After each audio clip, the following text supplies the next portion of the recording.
law enforcement. As early as 2004, Subway's vice president received a complaint that Jared had approached a young girl about engaging in a sex act while attending a Subway promotional event in Vegas. And then in 2008, Cindy Mills, she actually brought her information and her texts to Jeff Moody, who was the Subway CEO at that time. Now, a senior PR manager asked Jared if the allegations were true. He denied it, and so they did nothing. Additionally, Subway claims they received one serious complaint about Jared in 2011, but they said they did nothing at that time because it did not mention criminal sexual behavior. And guess who made that complaint? According to Subway spokeswoman Kristen McMahon, the complaint was from Rochelle Herman. So listen, this is just what I think happened allegedly. I'm not saying that this is what happened. I'm speculating. I have no way of actually knowing what happened, but based on prior knowledge of what Jared was saying to Rochelle, prior knowledge of what Rochelle showed the FBI and the police when she went to them for help, I would assume that Rochelle told Subway these things that Jared said to her and also showed them the messages that he had sent to her. So I'm not sure how they can say it didn't include any hint of criminal sexual behavior. Now, what I take this to mean is that Subway heard what Rochelle had to say, and they also heard what Jared had to say to her. But because he hadn't acted on it, or she didn't have proof that he did, they did nothing. Kind of like the FBI, right? But it's different for me. It's different. I understand that the FBI says to Rochelle, we need hard proof or we cannot arrest this person, because if we arrest this person with just circumstantial evidence, there is a chance that we go to trial with what we have, which we feel like is a lot and you feel like is a lot. But is it enough to meet the standard of law that a jury is going to find this person guilty? Or if we go to trial with this stuff and it's not enough, he gets off. So we need something really concrete before we can arrest him. Now, with Subway, it's different because if Subway executives saw the text that Jared was sending Rochelle and heard the recordings of what Jared was saying to Rochelle on the phone, and they did nothing, they are liable. Like they should go on that island with Jared and the rest of the men like him, because they're liable for that. That's disgusting. You can't just say like, oh, he never did anything to children. He just talked about it, so that's fine. And then continue using him as your spokesperson and sending him to middle schools. You can't do that. Like, electric chair for you, Subway. So I do believe, in my opinion, speculating, don't come for me, Subway, that they knew what Jared had said and heard the tapes and heard what Rochelle had to say, and they did nothing. But I mean, this was just another domino falling in the line of pieces that was crashing to the ground for Subway, because they've had some rough times. They've had some scandals. They've had some controversies. For example, in 2014, we have what's known as the yoga mat scandal. And it all went down when a food blogger found out that the fast food chain was using a chemical called, and I'm going to try to get this right, but probably won't, azodicarbonamide in their bread. Azodicarbonamide. And this is a chemical that can be used as a bleaching agent, but is most commonly used as a component of plastic and rubber materials, including yoga mats. So this chemical has actually been banned for decades across Europe, but the FDA in the US has approved it in food at low levels. Even though when this chemical is baked or heated, like you would do for bread, you bake bread, it creates a byproduct that's known to cause cancer in humans. No big deal. Don't worry. Just enjoy the bread. Now, Subway did end up removing this ingredient from their bread, and they were not the only company who had it in their bread. Many other fast food chains, I think, including Wendy's, did have it in their bread as well. But the Subway bread wasn't quite perfect yet, because in 2020, an Ireland Supreme Court ruled that Subway's bread has far too much sugar in it for it to even be classified as bread, because sugar makes up 10% of the weight of the flour, which is 5 times what the law in Ireland deems to be acceptable. So basically, they have to say that Subway's bread is like a pastry or like a confection because it's got so much sugar in it. A 6-inch Subway bread roll contains 3 to 5 grams of sugar, except for the gluten-free bread, which, don't worry, has 7 grams of sugar.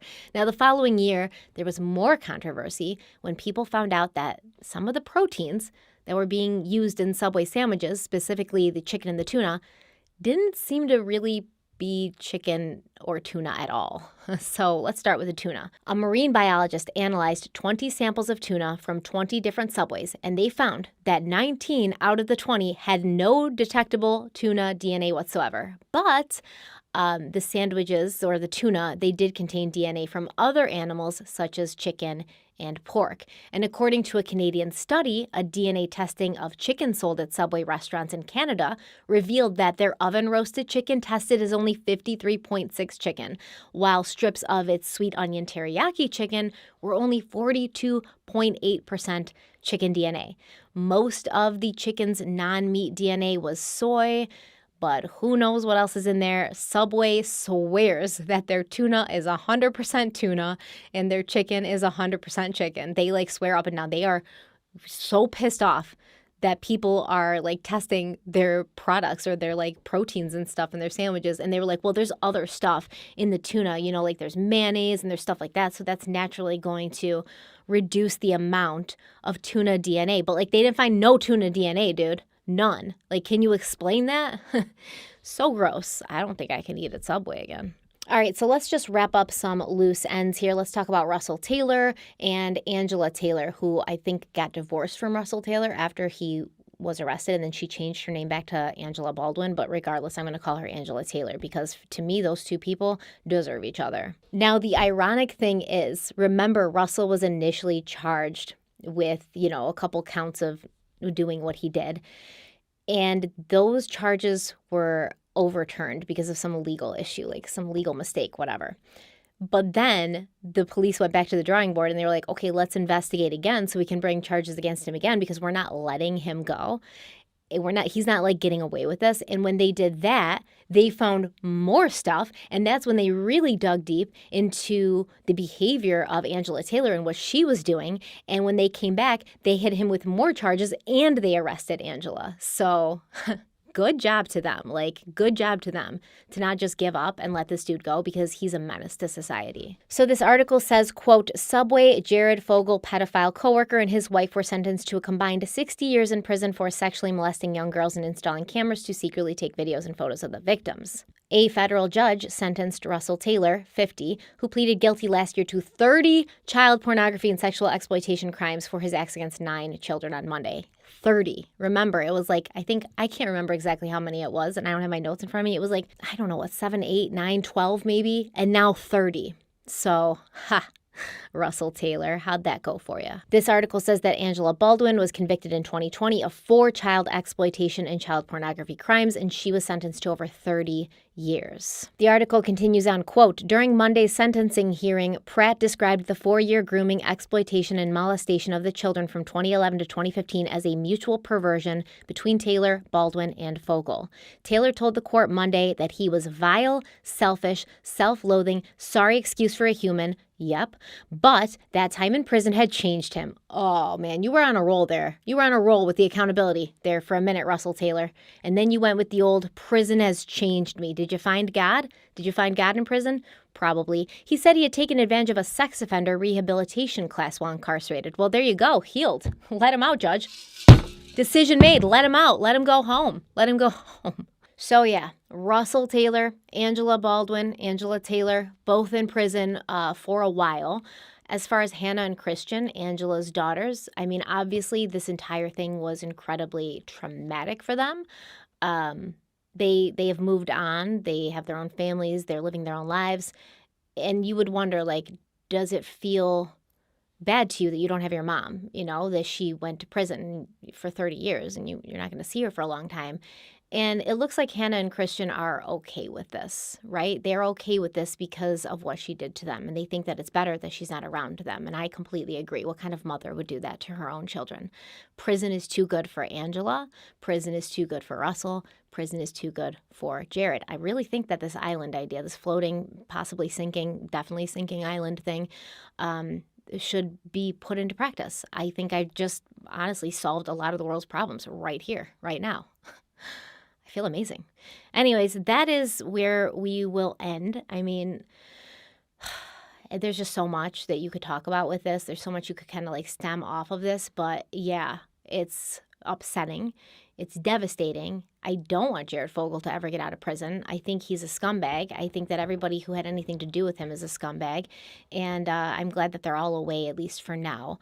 But let me know what you think about this case and about Jared and Angela and Russell Taylor in the comment section. Don't forget to like this video if you liked it, share it if you think it's worth sharing, and subscribe if you haven't already, because I'd really like to see all of you on every video I post, and you will be notified when I post a new video if you are subscribed and if you hit that notification button. Also, you can follow me on social media. My handles are in the description box, as well as a link to Criminal Coffee Company, the coffee company that myself and my co-host Derek Levasseur have started together. Amazing coffee and really super cute merch. I mean, I talk about it every video. Derek and I also host Crime Weekly, a true crime podcast that you can listen to wherever you get your podcasts, or you can actually watch the videos on YouTube.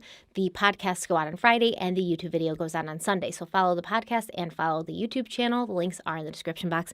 Thank you so much for being here with me today. I know this was a hard one, but it is important to talk about these things. It's important to understand that you can't trust nobody, especially when it comes to your children. So thanks for being here, and thanks for getting through it with me. As long as we have each other, we are stronger. We have strength in numbers, and we can raise awareness and shine a light on these terrible things that happen, and also really teach each other to be more vigilant and to be more aware of the people we let in our lives, the people we let close to us and to our families, and to understand that they may have nefarious intentions and they may not have our best interest at heart.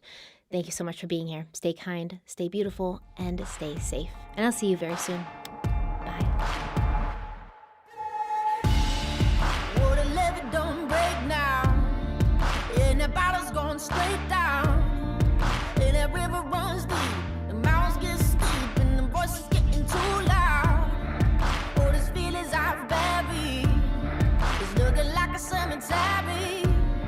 They're coming back from the grave, calling out my name, better say a Hail Mary. Well, you don't know how deep it goes until it's getting you slowly. So you got to let it go.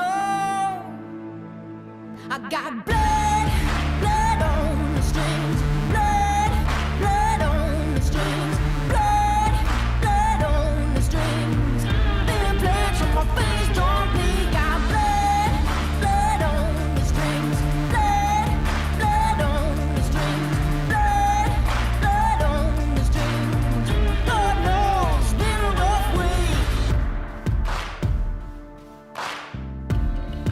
Yeah, I'm channeling my son house, 'cause I gotta let these blues out. So I reach 40 years, make a holler back. Ooh, Lord, I'm feeling.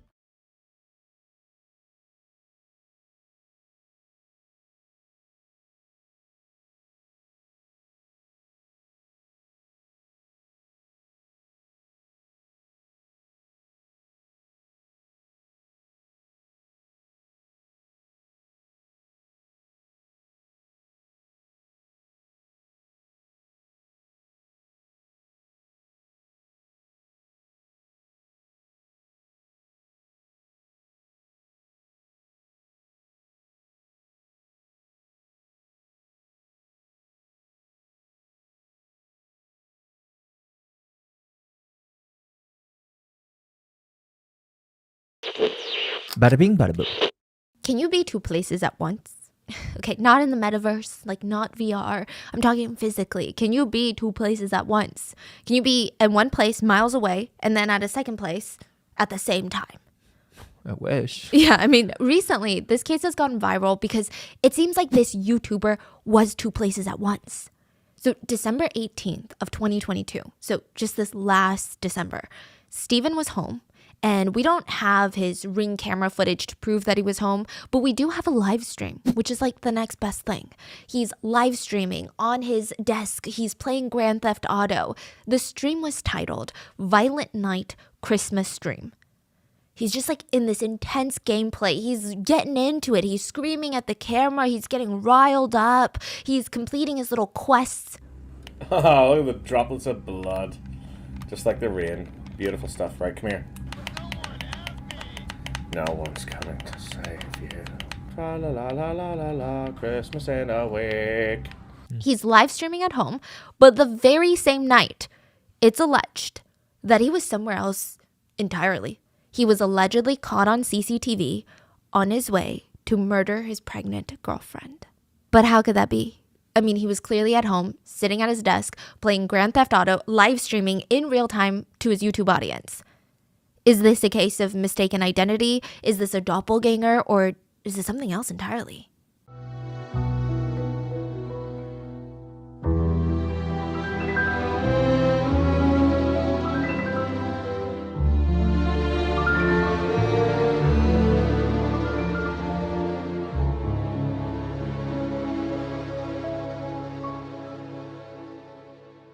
As always, full show notes are available at rottenmangopodcast.com.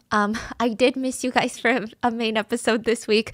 I had to have emergency tooth extraction. I had 4 teeth extracted. I wasn't expecting it. I didn't plan ahead for it. And this is like day 3 post-op. So if you guys are watching the video on YouTube or if you're watching Rotten Mango video on Spotify, I apologize if my facial movements are kind of odd. Everything is odd inside my mouth right now. Like, it's a lot of stuff going on. There's blood, there's stitches, there's pus. I'm so scared of dry sockets, so here we are. Anyway, back to the show notes. As of when I'm filming this, the 6-hour live stream of this YouTuber is still up on YouTube. It hasn't been taken down since December 18th of 2022. I can't say that I recommend anybody watch it. I know that there's going to be people who are curious, that want to see it for themselves. I'm going to show you the big bits and pieces that a lot of people are talking about. But other than that, I would say it's just 6 hours of pure discomfort. It's an uncomfortable watch. I think we all have way more important things to do, like supporting the McNally family and getting justice. It's just not something I would recommend, but it is there. So with that being said, there was this huge rally for violence against women in Ireland. I think there were like over 1,000 people gathered there. Most of these people, they're angry. They're upset.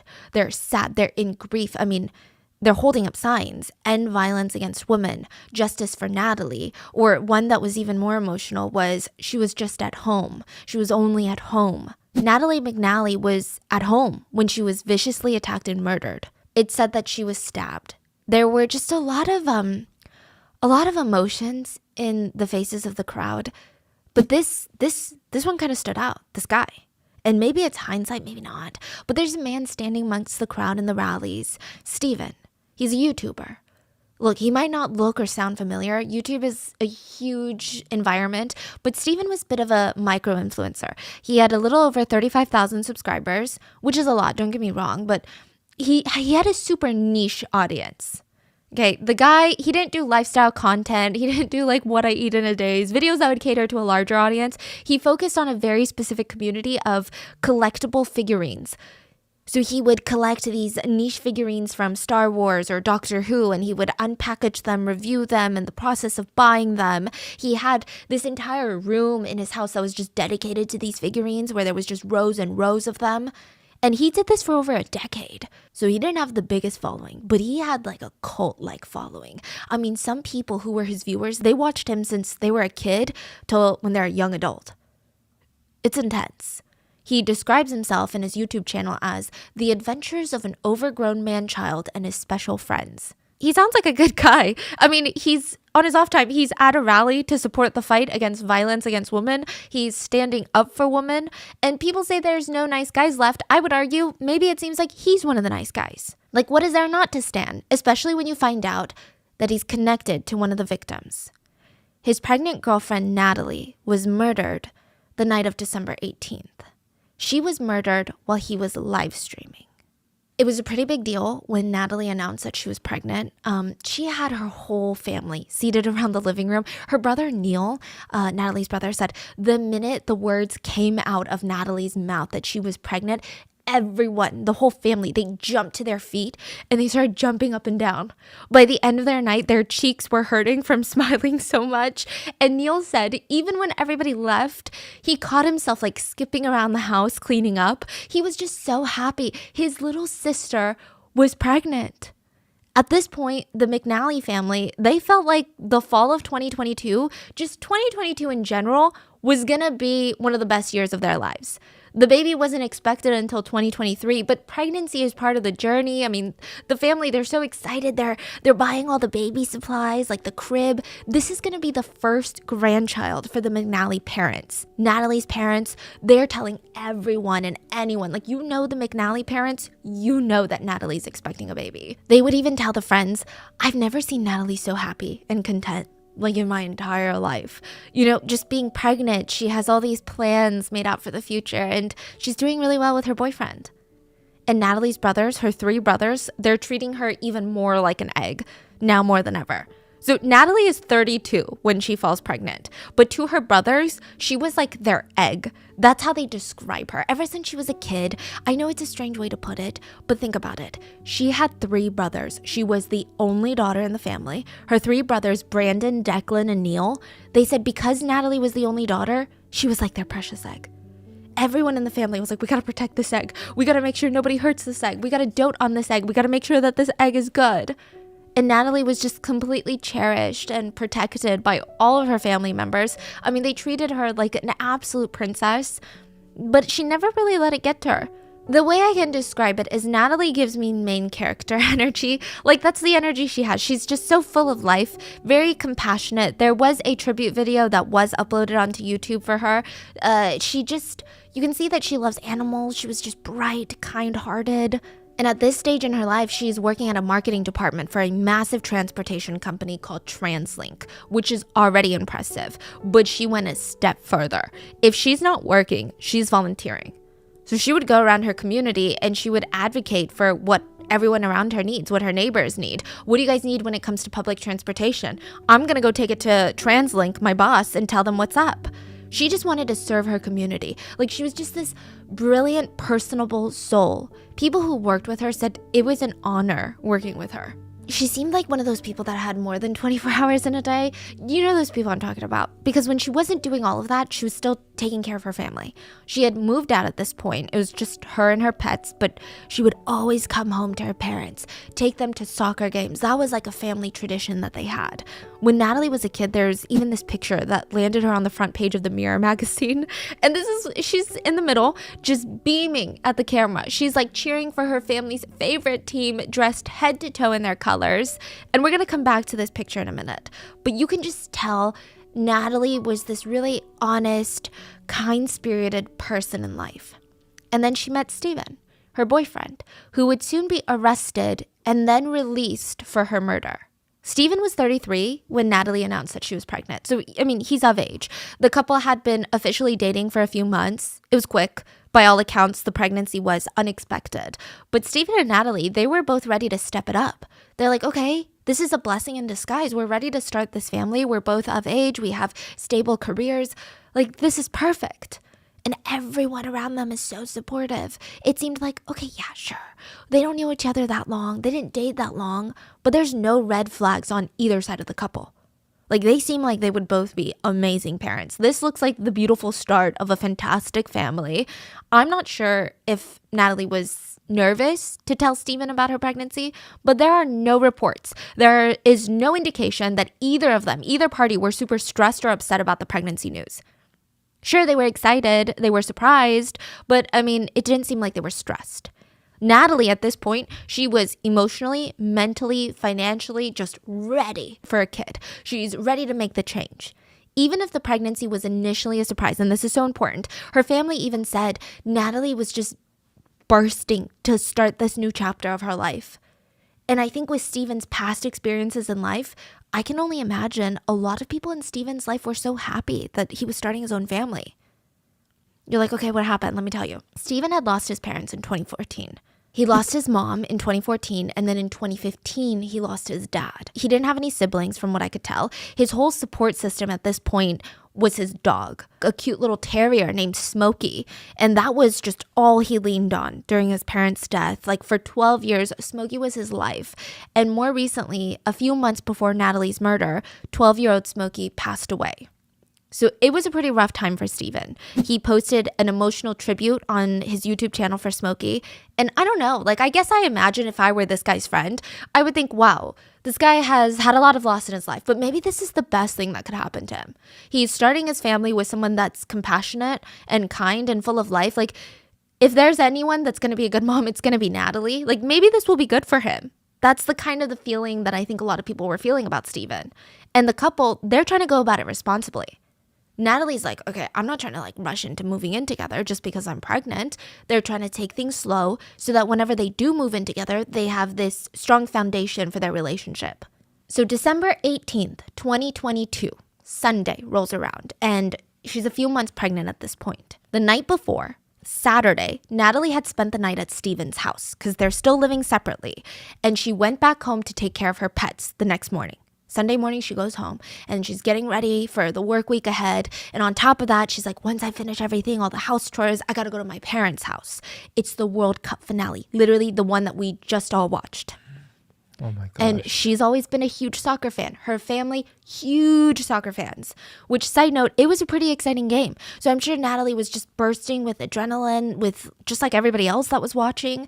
And once the game ends, she's getting ready to go back home, and her phone pings with a text message from Steven. This is like 5:57 p.m. And it says, right, well, I'm off to stream the night away. Wish me luck. That's what Steven says.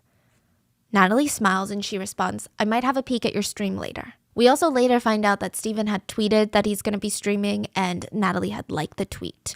So she was just a very supportive girlfriend. If Steven had a hobby, she embraced it. She tried to learn about it. She wanted to be interested in the things that made him passionate. Just seeing the people around her happy was what made Natalie happy. So anytime that Steven went live, which wasn't that frequent, Natalie would make a mental note to pop in and say hi, show him some love and support him during his stream. So she's gathering up her stuff at her parents' house and she starts heading home. This would be the last time her parents saw her alive. Natalie's car was caught on CCTV cameras driving back home around 7 p.m. on December 18th. In 24 hours, the evening of December 19th, Monday, authorities would be notified that Natalie had been beaten and stabbed in her home. The 15-week-old baby boy that she was pregnant with would also die as a result. All of Natalie's loved ones, her parents, her 3 brothers, they were all notified of her murder. The only person close to Natalie and her unborn baby that wasn't notified was Steven, because he had been the one to find her. According to a court hearing that took place March 6th, the prosecution stated that Steven went over to Natalie's house Monday night because she wasn't responding to his messages. He got there around 10 p.m., so way more than 24 hours since Natalie was last seen. And the police arrived, ambulances arrived after his 911 call. It was too late. Both Natalie and the baby, they were dead. The crime scene was immediately secured because, the whole thing was just so clearly foul play. She was stabbed, she was beaten. This is clearly murder. And this is like the worst kind of monster. What kind of monster kills a pregnant woman? What kind of monster stabs a pregnant woman to death? Nothing about it felt random. It didn't feel like a serial killer on the loose. There was no evidence of a break-in, it seems. And I'm not saying that that's any better, but it's scary to think that someone knew Natalie, knew how kind she was, knew that she was pregnant, knew how excited she was to have a baby, and killed her? Like, that seems so sinister and so gross. The state pathologist would later state that Natalie's initial findings of death included compression of the neck, stab wounds to the neck, blunt force injuries of the head. She also had defensive wounds, which indicate that she fought against her attacker in an effort to spare her or her unborn child's life. The murder weapon, the knife, was found near Natalie's body. Both Natalie and the knife were found at the top of the stairs in her home. Natalie's father would later say that when he went to ID Natalie's body, she was unrecognizable. He said that the sheer anger and just animosity that was represented in her body was just not something anyone would have expected. She had broken bones in her neck. The full autopsy report has not been made public, but Natalie's father has stated that it was a terrible death, and all he can hope for now is that she died quickly.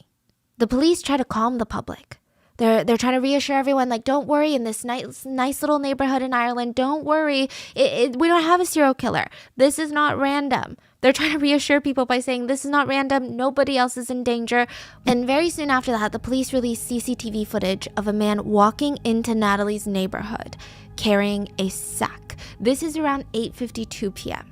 Then at 9:30 p.m., you can see the same man walking out.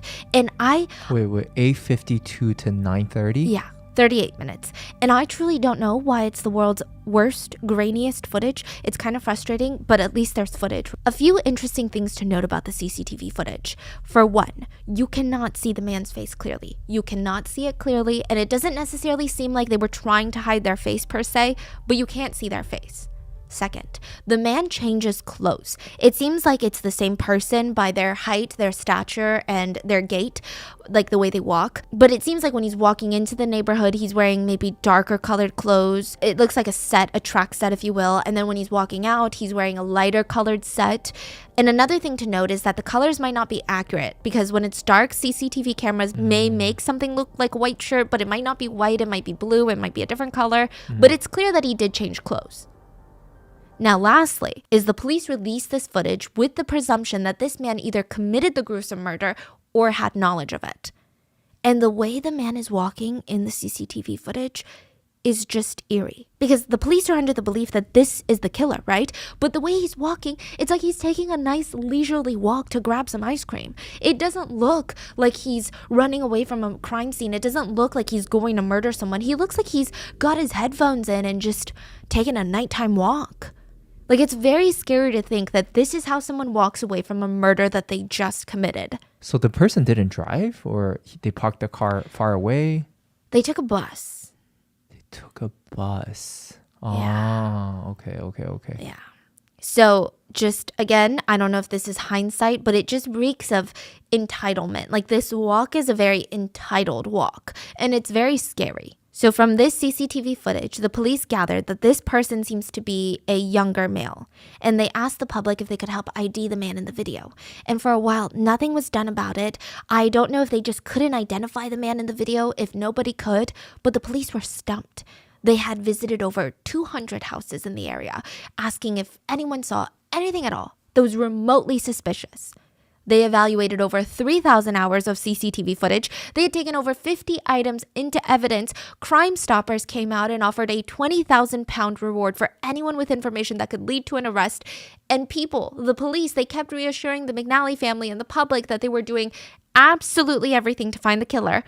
But the McNally family, and I have just pure respect and admiration for them because this is the hardest time of their lives. And they got up every morning and they made sure the world did not forget about Natalie. They went to public appeals. They held vigils, protests. They wanted to spread awareness against not just for Natalie McNally's case, but for violence against women. I think the community took it really hard to know that a young woman's life was taken in her own home. That was shocking. But the fact that she was pregnant, I mean, she's going through arguably one of the most vulnerable yet beautiful stages that a person can go through, pregnancy, like creating a child in her body. It just adds to the trauma that I think everyone felt. The police did start gathering a few leads. The first round of evidence came from Natalie's neighbors. 2 of her neighbors reported hearing a woman scream from inside Natalie's house at around 9 p.m. the night before. Now, I imagine that the scream was not as startling as one would imagine. Maybe it's one of those screams where you're like, oh, I wonder if someone's having fun, or if it's like someone's getting chased with a water gun. Like, you know how sometimes your brain likes to make up these scenarios. So with this, the police were able to determine a possible time of death for Natalie. And with the CCTV footage of the unknown man arriving and then leaving the neighborhood from about 8:52 p.m. to 9:30 p.m., they kind of guesstimate that's when Natalie died. And I'm sure autopsy reports could further verify that, but that's where they're going off of now. Now, another interesting thing to gather is that Natalie has just a love for animals. She has a lot of pets. She had this big German Shepherd and she had a bunch of cats. She was known to constantly walk her German Shepherd around the neighborhood, and her cats would kind of like stare out the window waiting for her to return. There's a lot of cute videos of her with her pets. But the pets are now a key piece of evidence. Natalie's neighbors stated that her dog was quite protective of Natalie. She is a single woman living alone. So yeah, a German Shepherd, great choice. They're very, very protective, very family-oriented dogs. And not a single neighbor heard her dog barking during the evening of December 18th. And the dog was home. Yes. So indicating again that whoever killed Natalie was potentially close enough to Natalie and her dog that their presence and arrival did not put the dog on high alert. And I don't know because I've never had this experience or tried it out, but I do know that my dogs are more on alert when we have acquaintances come over versus if we have the same people come over, and we always like do like random things where we might play. The dogs are not on alert because I think they're just used to these people's presence. So I think that was the argument here. Now, this isn't the strongest piece of evidence, but it did confirm that they were on the right track. The police did not believe that this was a random attack. This episode is sponsored by BetterHelp. This is a weird thought that I had the other day. I realized that every week, sometimes every day, I'm changing, I'm growing, I'm trying to do things differently. And I feel like as my thinking and my processes change, I have to learn about myself again. I feel like the last piece of potential named someone. I mean, the name has been redacted for privacy. Why is that? Her blank has done this. So Stephen has just pointed the finger and named someone as the killer. And I don't know if it was a stalker. I don't know if it was an ex-boyfriend, but he verbally named someone. I mean, the name has been redacted for privacy reasons, but it was just interesting. The police are like, okay, that's great. Thanks. We're going to take note of that. But you, Stephen, are under arrest. So the first night, December 19th, when Stephen had first discovered Natalie's body, he was arrested. He found Natalie's body. He called the police. He was dating her. She was pregnant, and he's pointing the finger at another guy. The minute the police show up at the scene, yeah, they book him. They arrest him, they book him, and once they start talking to him, Stephen is revealing that he has an airtight alibi. Oh, it couldn't have been me because I was live streaming on YouTube. So during the time of the murder, for 6 hours, from 6 p.m. December 18th to midnight December 18th. Now, mind you, the police believe the murder happened around 9:30. He was live streaming. I mean, for the police to arrest someone like that, wouldn't you say there's some kind of like indicators? Yeah. Because if someone find a crime scene, do they automatically arrest you? Not really, right? He was acting he was just very uncooperative, is what they stated. So for a partner who just found his pregnant partner murdered, it didn't seem like he wanted to help the police. He just kept naming another guy, and he was just acting very suspicious. Okay. Yeah. Yeah. So they went ahead, they booked him, and he revealed his alibi. It was airtight. They went to his YouTube channel, checked it out. Sure enough, there's a live stream called The Violent Night Christmas Live Gaming Stream. He was then released. They let Stephen go. He was cleared on all counts. Stephen would be home for Christmas because he had an airtight alibi for when the murder took place. So soon after his release, another arrest was made, and the suspect's identity has not been released to the public. It is speculated by netizens that the person may have been the man that Stephen had named, the ex-boyfriend or a stalker of some sort. He was pointing the finger at this guy, and allegedly this guy was arrested. This, of course, is unconfirmed. We have no idea, but that's the online theory. And with these arrests and releases, because that guy was released too, with no information being given to the public, the McNally family, they're getting frustrated. It felt like the police were losing steam on this case. It honestly kind of felt like the police were being led around in circles and they were getting manipulated and they had no idea what they were doing. The McNally family were worried that Natalie was just going to be another forgotten name in this long list of women who had been murdered, and there would be no justice. Natalie's father stated that anytime the phone rings, he prays it's the police. He prays that they're one step closer to justice. All he wants to hear is that whoever did this to his little girl is off the streets. He wants to protect others. He just wants that person to be brought to justice. That is all. Natalie's cousin stated the person walked into Natalie's home and took away everything. For her, for her family, for her partner, he doesn't deserve to be walking the streets. He deserves to be punished. This isn't just our family's problem. As a community, we need to make sure we're doing everything we can to keep Natalie's name out there, because until he is caught, who can be sure that he's not going to do this to another innocent woman? The family refused to give up. They did not rest until media outlets and news and all these people picked up Natalie's case. They held rallies to raise awareness for violence against women, and they tried to spread awareness on basically this epidemic. They wanted to show people that we've had enough. Like, we should all have had enough by now. Rachel Coyle helped organize the rally. She is friends of the McNally family. And she said about violence against women, this is all rooted in misogyny. There is a male sense of entitlement to women's bodies, and this is not something we're going to tolerate any longer. The tide is turning. Violence against women must end. Declan, Natalie's brother, said he wants Natalie to be remembered as this beautiful, fun person that she was. Natalie's mom said every inch of their walls were filled with pictures of Natalie, just smiling at them. The whole family, they wanted answers.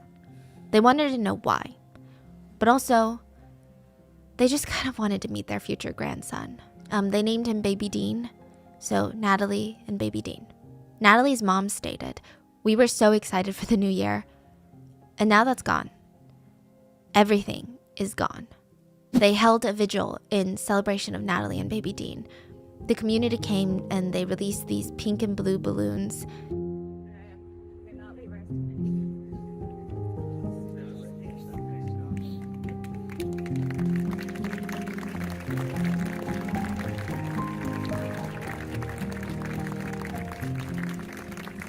It was just really emotional. And remember that soccer team that Natalie was sported wearing their colors when she was a kid and she was on the front cover of the magazine? They held a moment of silence for Natalie. It was what I imagined to be a very heartbreaking moment for the McNally family. To see that Natalie was being celebrated by the very team that she celebrated 20-something years ago. And I think it just goes to show that Natalie was well-loved, supported, and just this bright light in this world. And then finally, a final arrest was made in Natalie's case. And I feel like it's the type of news that would just shatter anyone's hope in humanity. But it didn't for the McNallys. But nobody would blame them if it did. The father of their unborn grandson, Natalie's boyfriend, the one that grieved with the family, the one that showed up to the rallies wearing pink, the one that found Natalie, the one that was live streaming when she was murdered, was arrested for her and Dean's murders. This is January 31st, he was arrested, just this past January. And February 2nd, he was officially charged with their murders. But how? What happened the first time? The police checked his airtight alibi. He was live streaming, so how can he be at two places at once? We'll talk about the live stream in a second, but let's first cover the basis. Stephen was released initially because he had an alibi. He was live streaming around the time of Natalie's death. The police knew that. They thought they confirmed it, but the more evidence they uncovered, the more all roads just kept leading back to this guy. The first being that there was CCTV footage from a TransLink bus. Yes, the company that Natalie used to work for. And the bus CCTV is in Lisburn, where Stephen lives. The night of the 18th, a male figure is caught on camera entering the bus, and he's pulled his hood all the way down. He has a scarf around his face. It's just very suspicious. Clearly, he's trying to hide his face. But as he's trying to pay for his bus fare, he drops a few coins. He has to lean down to pick it up. And the CCTV shows that he's wearing black gloves. I get it, it's cold, right? Really thick black gloves. And these gloves were so thick that he couldn't even pinch the coins off the bus floor. It's odd, right?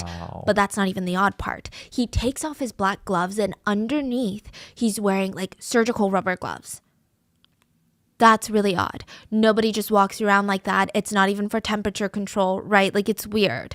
And at the crime scene at Natalie's place, the police found bloody glove prints that are similar to the rubber gloves that this bus rider was wearing. On top of that, the sack that this guy on the bus is carrying is the same greenish colored one as the one being carried by the man on CCTV. What is this? Is a weapon in there? Probably a knife and cleanup supplies. Okay. So what does this all mean? The police are able to connect this man on the bus in Lisburn near Stephen's house and the bus is going towards Natalie's place, to the man entering and exiting Natalie's neighborhood the night of the murder. It's the same man. The time of the man on the bus and the time of the man walking into the neighborhood were consistent, meaning this person had enough time to get off the bus, get to the neighborhood, walk in. So after he leaves Natalie's neighborhood, did he take the bus back home? No. Just a little bit after 9:30 p.m., a CCTV clip was uncovered by a cab driver near Natalie's house, and the cab driver picked up a man. The taxi was actually reserved for someone else, but as the driver was waiting for that person, this unknown man seized his opportunity and was like begging, "You need to take me home, please. Just cancel your other ride. My mom is sick." Mind you, if this is Steven had lost his parents in 2014, so that would have been just a complete lie. The driver felt bad, decided to cancel his previous ride and take this guy home. The police were able to track GPS data of the taxi later, and it confirmed it stopped right outside Steven's house. And coincidentally, 3 minutes after the taxi arrived in front of Steven's house, Steven's phone was manually powered back on, meaning he had manually turned it off during the time of the murders. And to add to that, the taxi driver was able to ID Steven in a police lineup. He said, "That's the guy I took back home to his place." He said he remembered Steven very well because Steven had to run inside his house to grab some extra cash to cover the bill for the fare. So it wasn't like a mindless trip of like, oh, it was one of many. Now, Steven's attorneys have come out to argue against the taxi driver, and they stated that the taxi driver's testimony can't be used because the taxi driver admitted to seeing Steven's face on the news before the police lineup. But that's neither here nor there right now. Another piece of evidence was the police so far have a rough idea of motive. They found Natalie had exchanged close to 30 messages with an ex-boyfriend. The police believe that this was the catalyst that pushed Steven over the edge. And the night before the murder, remember how Natalie was spending the night at Steven's place on Saturday night? The police could verify that Natalie's phone had been unlocked 9 times throughout the night. So I guess to them, this might indicate that Steven had went through her phone the night before, saw these messages. It's been confirmed by Natalie's family that Natalie had given Steven her phone password, so there's no way to confirm who unlocked Natalie's phone Saturday night. But the prosecutors believe that was his motive.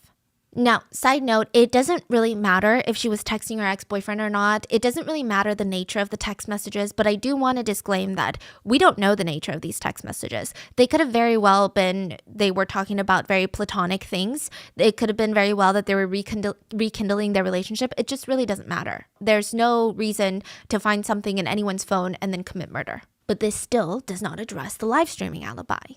Forensic teams realized that Steven had faked his live stream, which I'm not sure why you need a whole forensics team to figure that one out and why it took so long.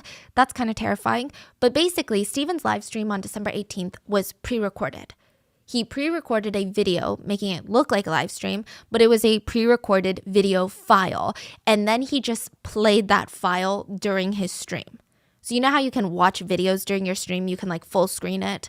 He just full screened that video file during his stream. So it looked like he was live streaming. It's just his face in the corner and he's playing a game, but it's just a video file. It's not actually live. He even made an excuse at the beginning of the stream that he could not interact with the chat, which is kind of the main purpose of live streaming, is to have real-time interactions. He said that he was having technical issues, so he could not interact with the chat. Steven admitted that he did pre-record the 6-hour live stream a few days earlier on December 15th.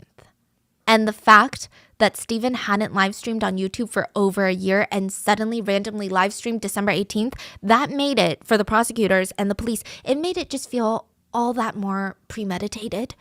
It seemed like he wanted to live stream for the sole purpose of creating what he thought was an airtight alibi, allegedly. So a few days ago, he streamed for 6 hours. Yes. And every minute of that 6 hour is just a fake alibi that he's making. Yes. That is so sinister. What's even more sinister is that he even titled it The Violent Night Christmas Gaming Stream. The description of the live stream reads, "Celebrate the most joyous time of year by watching a drunk mash buttons on a controller as if he's some sort of expert, then go mental after failing miserably. ... all in real time. Merry Christmas." Now it gets worse. Steven is being accused of leaving subtle and sublime messages like little Easter eggs to what he was allegedly actually doing that night. Prosecutors have said that he left brazen and taunting hidden messages in the pre-recorded live stream. So let's go over some of them. Which, side note, remember how he stated he couldn't respond and interact with chat because of technical issues? Well, By all means, talk amongst yourselves.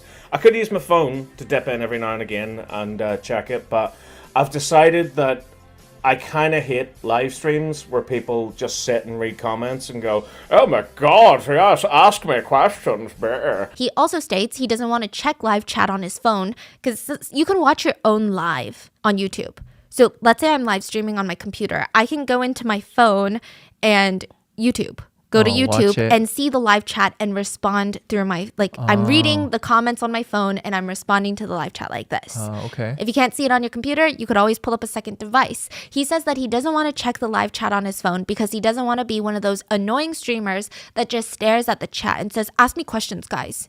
Plus, he says that his phone will crash the internet service because the whole setup isn't great. But we do know that his phone was turned off during the time of the murder and wasn't turned back on until after Natalie's murder. But here on his fake live stream, his phone is on. So the timeline is already not adding up. Yeah, so it's clear that it's pre-recorded. It doesn't coincide with just any of the data that they're getting from the cell phone towers. Another thing to note is during his live stream, Steven keeps checking to see that he's still live. And it's really disturbing when you know that this was pre-recorded and it wasn't a pre-recorded live. Like, he wasn't live. So throughout the live stream, he hints at the fact that he's drinking while streaming. Oh, okay. Side note about the whole pretending to think that he's live. He'll keep going like, "Oh, am I still live?" And then he just kind of checks and he's like, "Oh, okay, thank God." Streaming software. Is it streaming? Yes, it is. Oh, thank God. In fact, I'm still live. Good. Throughout the live stream, he also hints at the fact that he's drinking while streaming. He mentioned that he's going to be staying home all night because he's been drinking so he can't leave. He's like, "The only drinking and driving I'll be doing is in the game," because he's playing Grand Theft Auto. He also says, "The amount of police we've lost over the years is frightening, and crime is on the rise. That's why I stick to committing crimes in video games." It is such a weird thing to say when you know what's going on. I mean, it's unclear why he said it. Was he feeling like he needed to emphasize what a good person he was, that he only commits crimes on video games? Did he think that maybe the police would watch this and go, "Oh, the guy is pro-police, let's let him off"? Or was he just flaunting that police forces were dwindling in manpower recently, so it's the perfect time to commit a crime? Now, through the course of the live stream, around 9 p.m., which is when the police believe is the time of death, Steven, in this pre-recorded live stream that's playing at the same time as the vicious crime, he takes on a side quest, a side mission on Grand Theft Auto that you really don't have to take. So technically, this mission does not advance him further in the game. It doesn't seem like there's really any objective. It's like a side quest. And it was titled, quote, "Waste the Wife Mission." His quest is to kill a woman and make it look like an accident. And while he's trying to complete his side quest, he's heard saying, "I need to kill this bitch. I need to take her down because if I don't, I won't get past this mission. If I don't get her to die, fa la la la la la." I need to kill this bitch. I need to take her down. 'Cause I won't pass the mission if I don't get this bitch to die. Tra la la. He also says, "Time is of the essence. I nearly got the bitch." One more hit on the head, and that would have been her. Lovely stuff. That's what we like to see. He also states, "Should be easy. I have made my entire life look like an accident." Make her look like an accident. Well, that's alright. I've made my entire life look like one. Wah. Also, throughout the 6-hour stream, naturally, Steven takes a break every hour or so to grab a drink, use the restroom, you get it. And during the majority of his breaks, he would just have a graphic saying that the live stream would continue on soon. It's like a fire graphic, and it says live stream continuing soon or something.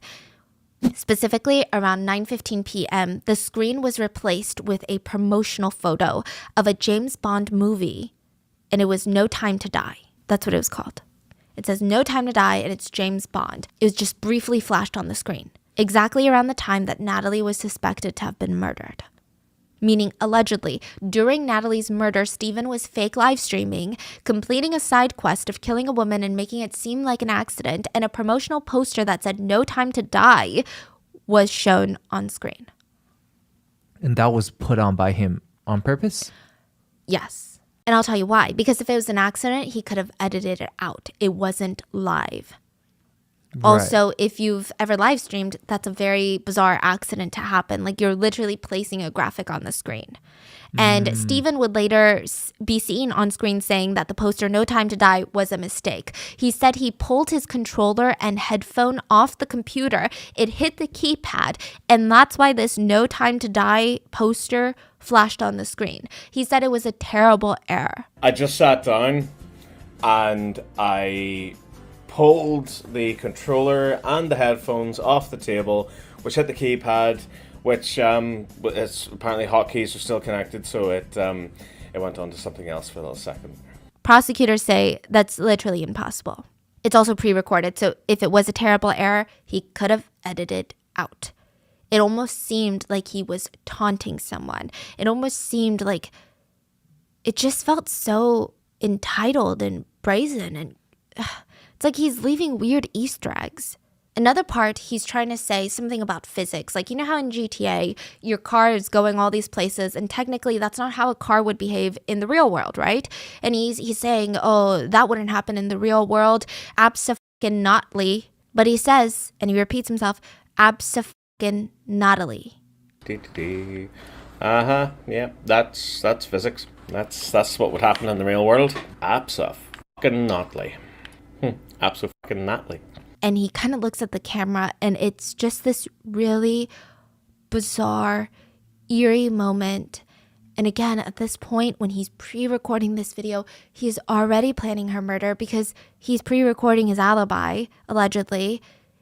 It's not like he's pre-filming YouTube videos. It's like alive. He started the video pretending it's alive. It's not a pre-recorded YouTube video. This is not a normal thing to do. So we can imagine, allegedly, he already had her murder in mind, and he's saying these things. There are a lot of other bizarre, unsettling moments on the stream. In one part, he says, attack, panic, attack. And he almost has this nod to the camera with a smirk. And it's almost this moment of like, I know you're watching this. And it's really unsettling. Attack, panic, attack. That's what we're doing. He also goes on a brief tangent about how Christmas time makes him nostalgic. He tells his viewers to reach out to people they have not reached out to in a long time. He states that he's alone. He doesn't have many friends left, but he says, quote, text someone Merry Christmas and how are things? Someone who you just haven't spoken to in a long time. Send them a little text. He also goes on a mini tangent of how much he loves the people that he loves in his life. He says that he doesn't have a lot of loved ones, but the ones he loves them with all his heart. It's really gross. It feels like he's mentioning this to solidify this like nice guy persona. I don't have too many loved ones in my life, but the ones I love with all my heart. At least I've got that going for me. Not too long after, he's screaming into the camera, I will kill you all, fucking hell. What the does it fucking take, you bastards? I will kill you all with fire! Fucking hell! What does it take? What does it take? What the f*** does it f***ing take? Fuck all of you, you bastards! He also states Christmas is about passing love onto a younger generation. He says, and I quote, hinting at his unborn child. And I think that's something I'm looking forward to doing more than anything else, really. Merry Christmas, everyone.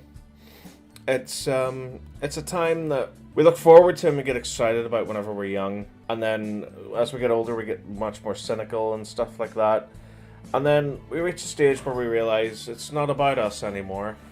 It's about the younger generation, and it's about keeping that love alive and passing it on. And I think that's something I'm looking forward to doing more than anything else, really. There are other parts where Steven mentions that this year is going to be a great fucking Christmas.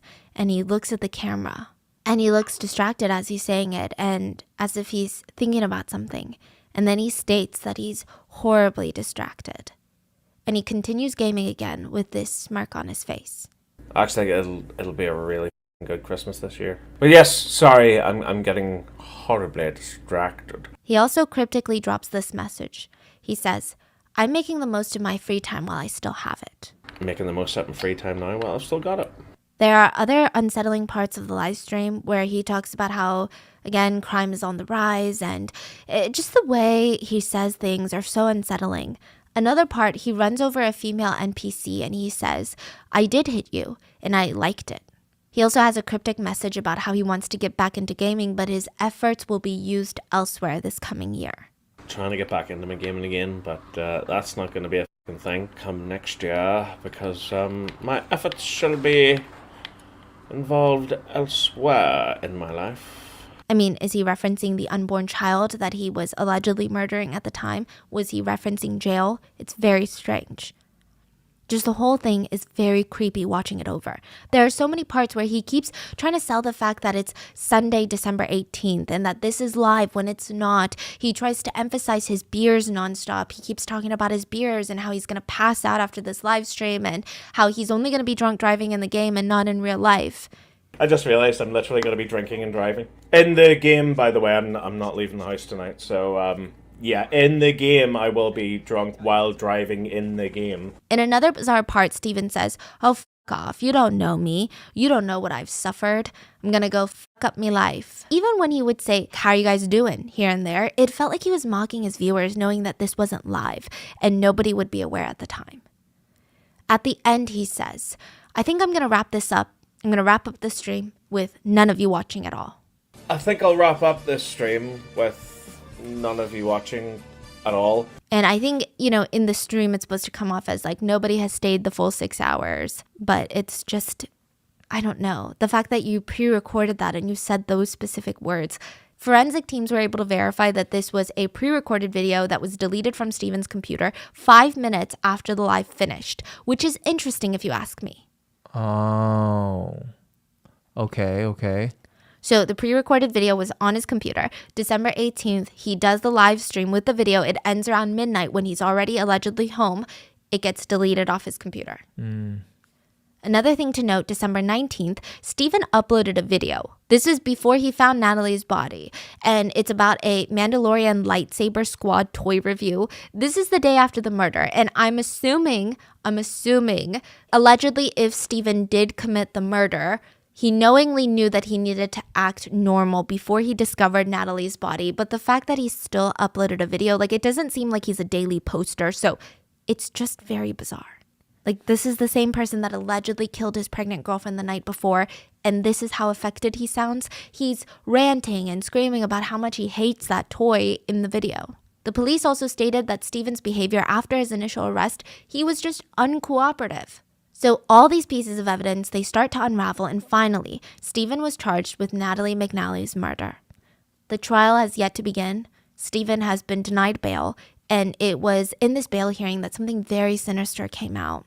The prosecutor said that they were going through Steven's phone, and as a part of evidence, of course, and they realized that during the grieving process, Steven had gone over to Natalie's parents' house to be around her parents and to go through this emotional roller coaster of anger and just processing all of this. And he had left his phone there. The McNally parents can verify this, and he had come back later to grab it. He's like, "Oh, sorry, I left my phone." Well, the prosecutors found out that Steven left it there on purpose because he was recording audio with his phone. He wanted to see what the family thought at the moment. He wanted to see if they suspected him, which, can you even imagine the level of trauma that imposes on the McNally family? Not only did this evil monster allegedly take their child and their grandchild away from them, but he had the audacity to pretend to be grieving with them. He had the audacity to use their kindness to come into their home, to cry with them, and then leave his phone on purpose so he could spy on them? It's sick. Side note about sick. Steven posted a photo of his mom in January of 2023 before his second arrest. And the caption eerily reads, "9 years gone today, cherish the women in your lives. Their absence makes you realize how much you learned from them and how strong they were for you. Mothers matter. Make sure they know that before it's too late. Rest in peace." Now, back to the recording of the McNally family. The judge said what Steven did by recording Natalie's parents was, and I quote, "a heinous way of interfering with grieving parents." Like all of us, Judge Waters believes it's a gross invasion of the family's privacy. The judge actually felt enough concern that whatever Stephen had heard in his 40-minute secret audio recording against the family, if he had found something that he deemed inappropriate or he deemed not okay, maybe he would go after the family. Like, we don't know what this man is capable of. We don't know if he had murdered Natalie, allegedly, because, innocent till proven guilty. But the judge did not want to put the McNally family in more harm's way, so the bail was rightfully denied. Stephen's defense attorney tried to appeal this by saying the only crime that Stephen committed was lying to his YouTube audience. They stated that Stephen lied to his audience by making them believe that he was alive, but he wasn't alive. But that's not a crime. YouTubers pre-film videos all the time. Stephen seems to also have invented a new man that came to his house because everyone's like, well, then explain the taxi dropping off a man right in front of your house the night of the murder. He basically said that wasn't him. That wasn't him on the bus. That wasn't him in the taxi.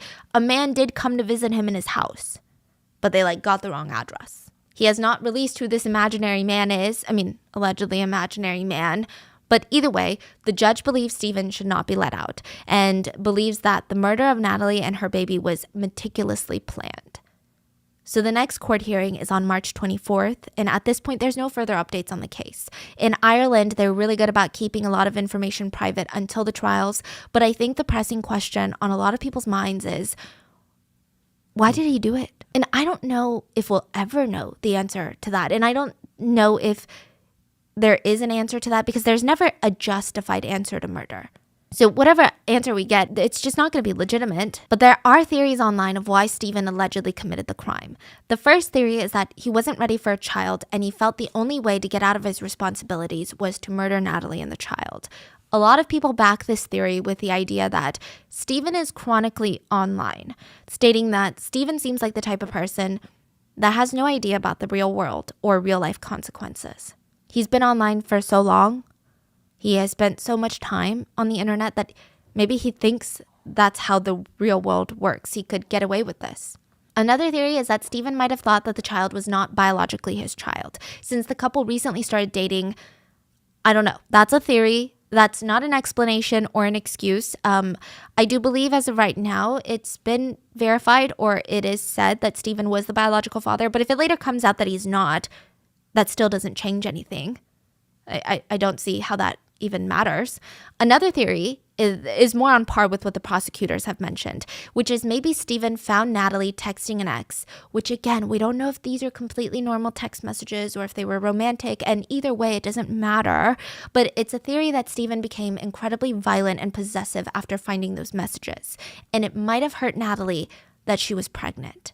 But then if he recorded the live stream days ago, Yeah. that means this is already in the plan. It's not like the night before he saw the text message and boom, here we go. So the running theory is that maybe he had seen text messages before and then the night before he found more. But Natalie being pregnant might have made everything worse. I'm trying to word it correctly because that sounds like it's Natalie's fault and it's not. This is just like the disturbing world that we live in, and it's a public health concern that needs to be talked about. Domestic violence against pregnant women the statistics are shocking. In the US, half of all female homicide victims are killed by intimate partners. Half of all women who are murdered are killed by their intimate partners. And a vast majority of these cases are carried out by a male intimate partner. But not only that, women are at an increased risk of experiencing violence from their partners during pregnancy.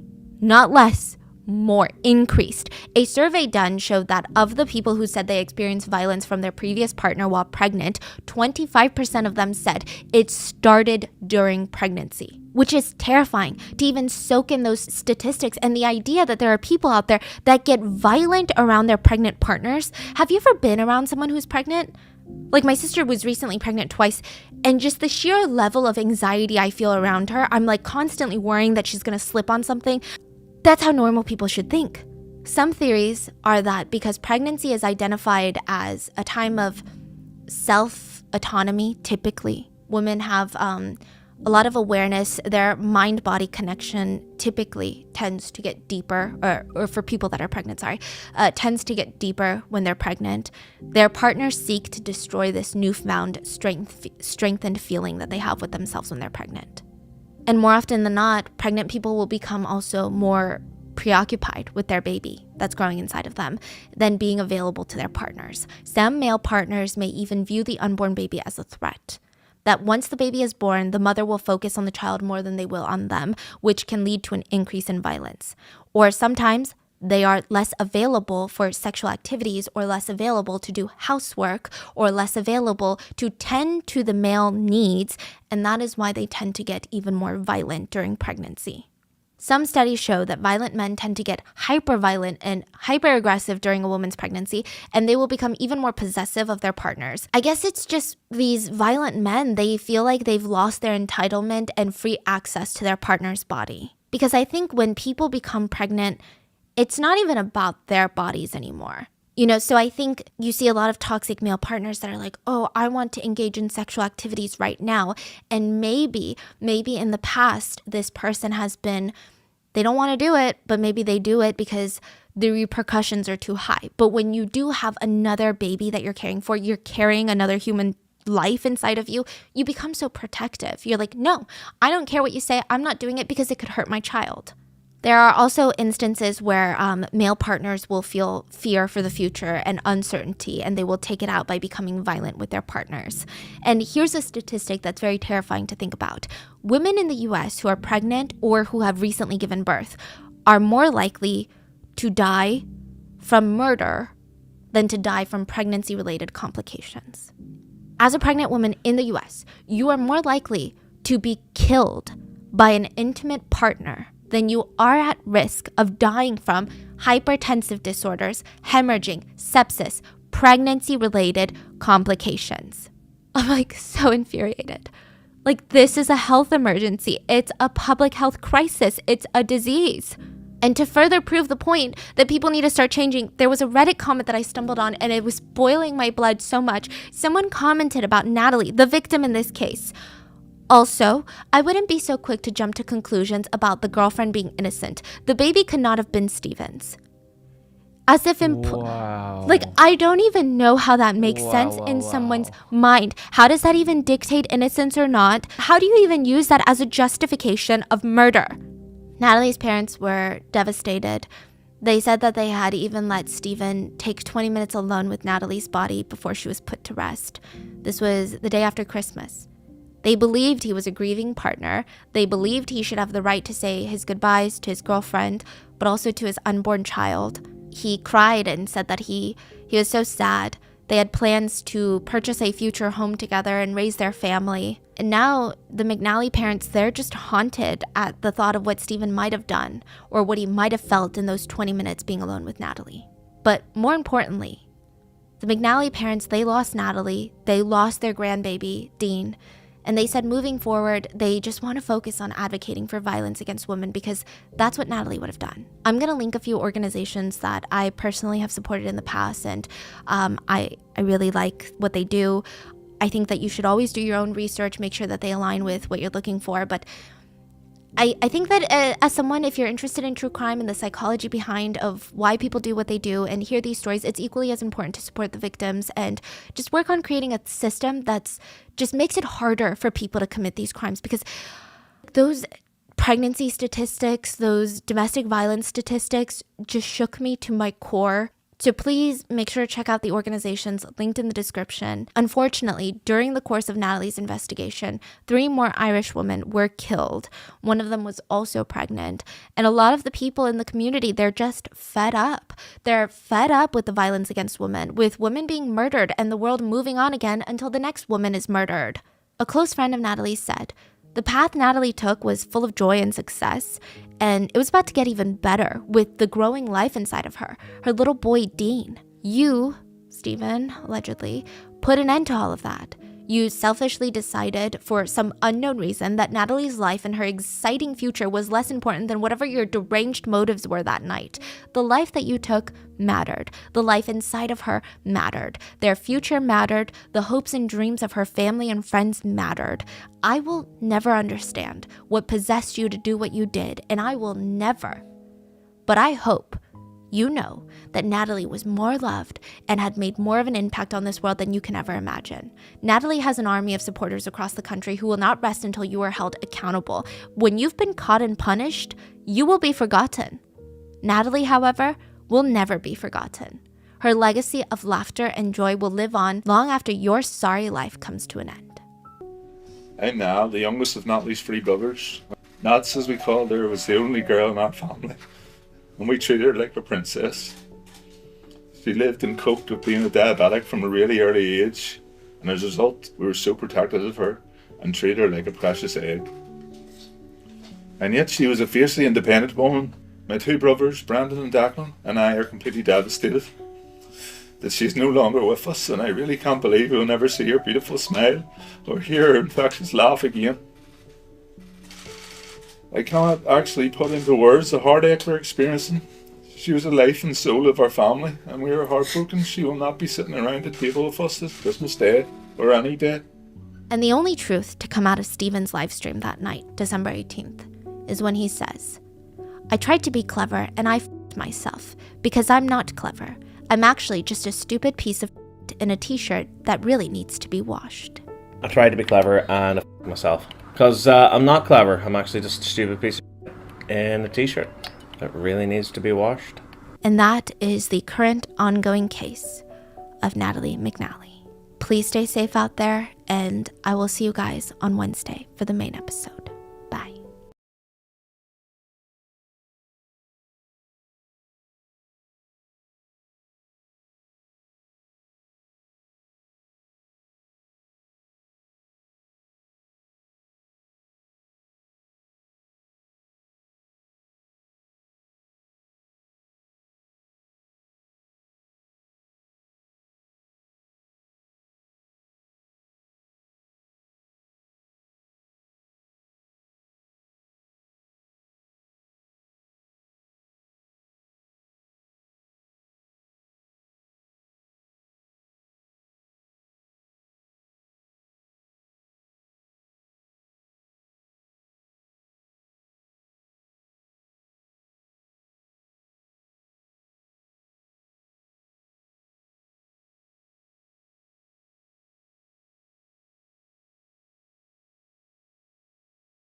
energy change. Okay, this is the most unsettling part about this case. Well, actually, there is no the most unsettling part. This whole case is unsettling. You walk into a room and you feel like everyone in that room is suddenly behaving differently.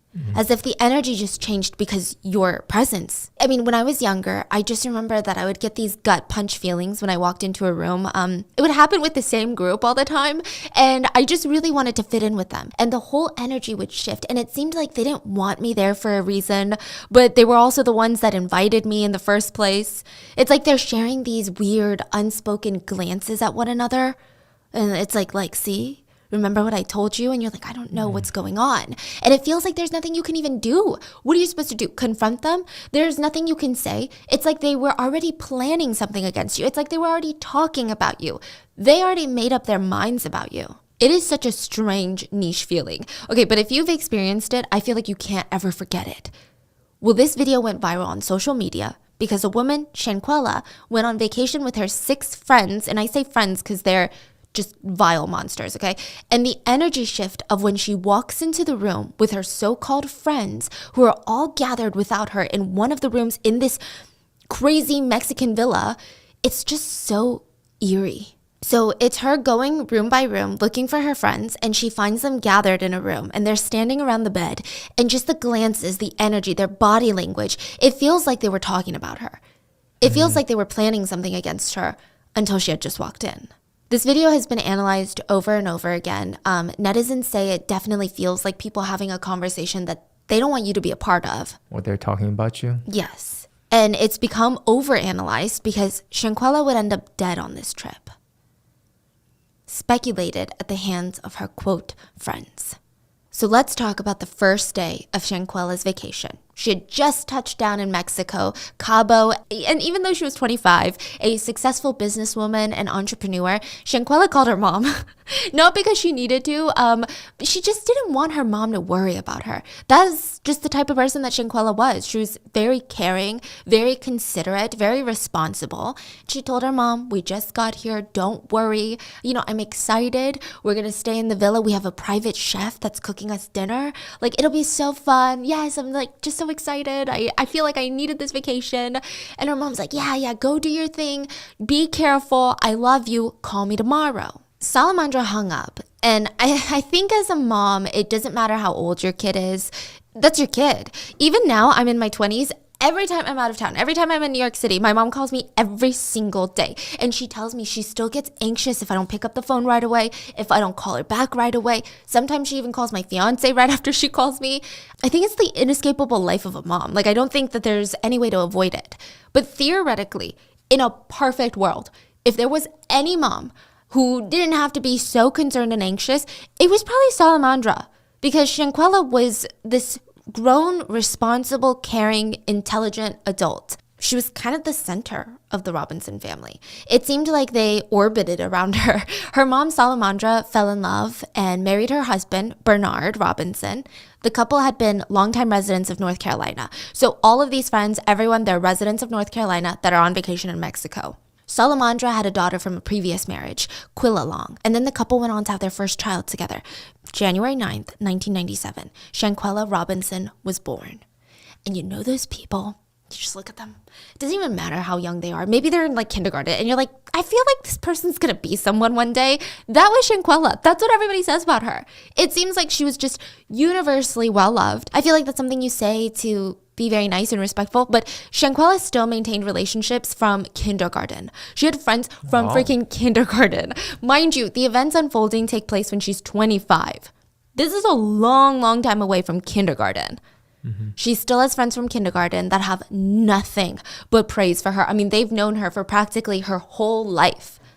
One of her friends nicknamed her Muffin, which I think is so freaking cute. And by all accounts, Shanquella was adorable. Like, she had these big brown eyes that would just smile every time she smiled. They said that Shanquella was so incredibly bubbly and passionate to the point where her optimism was very contagious. One of her friends said that for her birthday, she's like, okay, Shanquella, I brought you some Dunkin' Donuts, okay? Like, I brought you some donuts. It's your birthday. I got you a little hot chocolate. And her reaction, Shanquella's reaction to donuts and hot coffee, she said, you would have thought that I bought her the most extravagant gift in the world. She was just so happy. Like, she was one of those people. So after high school, she gets into Winston-Salem State University, which is a branch of UNC, the University of North Carolina. And Winston-Salem is recognized as a historically Black university. Some sources say that Shanquella really blossomed in college. So she's majoring in business. She's surrounded by peers that she could relate to that are lifting her up. She's proud to be a Black woman in America, and she wanted to show everyone that she was capable of a lot. So she uses her degree. She starts opening up these businesses. One was called The Exquisite Boutique. It was like a woman's fashion clothing line. And she also had Exquisite Kids. Okay, this is where I think her passion really was. This was like her labor of love. The objective of Exquisite Kids was to teach and encourage younger generations to fall in love with their natural hair pattern. So she would go and she would braid these kids' hairs. She would do protective hairstyles. And I think for Shanquella, it was definitely more than just hair. It said that she bonded with every single person that came in to get their hair braided. There was no doubt that Shanquella had like this insane work ethic. Insane. It seemed like she just had this like sense of urgency about her. She wanted to get her life started. She wanted to get fulfilled. She wanted to make a name for herself, which I think is very admirable. People who worked with her said she was a hard worker.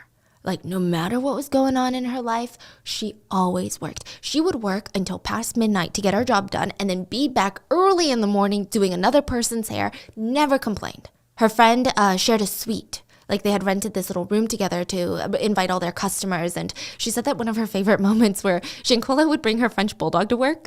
And every time a customer would walk in the door, she would have to chase that dog around because that dog is just doing sprints, like just doing the zoomies around. And Shanquella's like, come here, you know?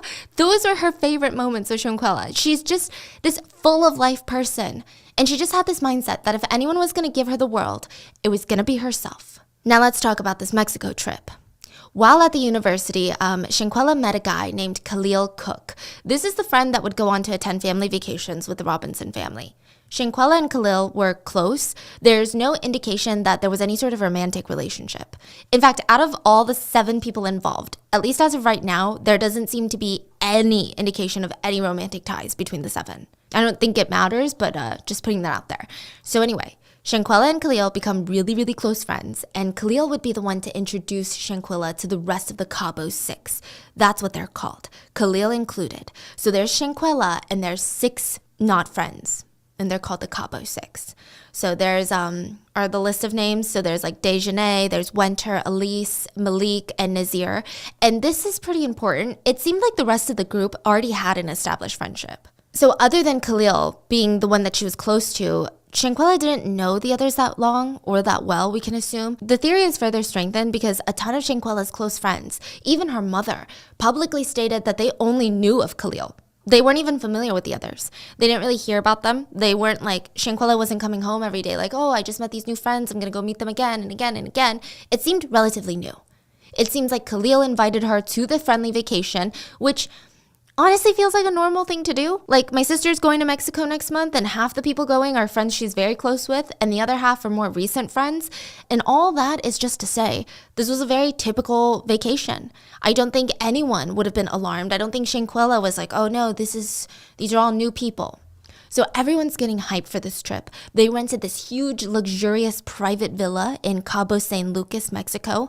It had multiple rooms, a private chef, a private pool overlooking the ocean, a jacuzzi. This is all important later. Shanquella was so excited.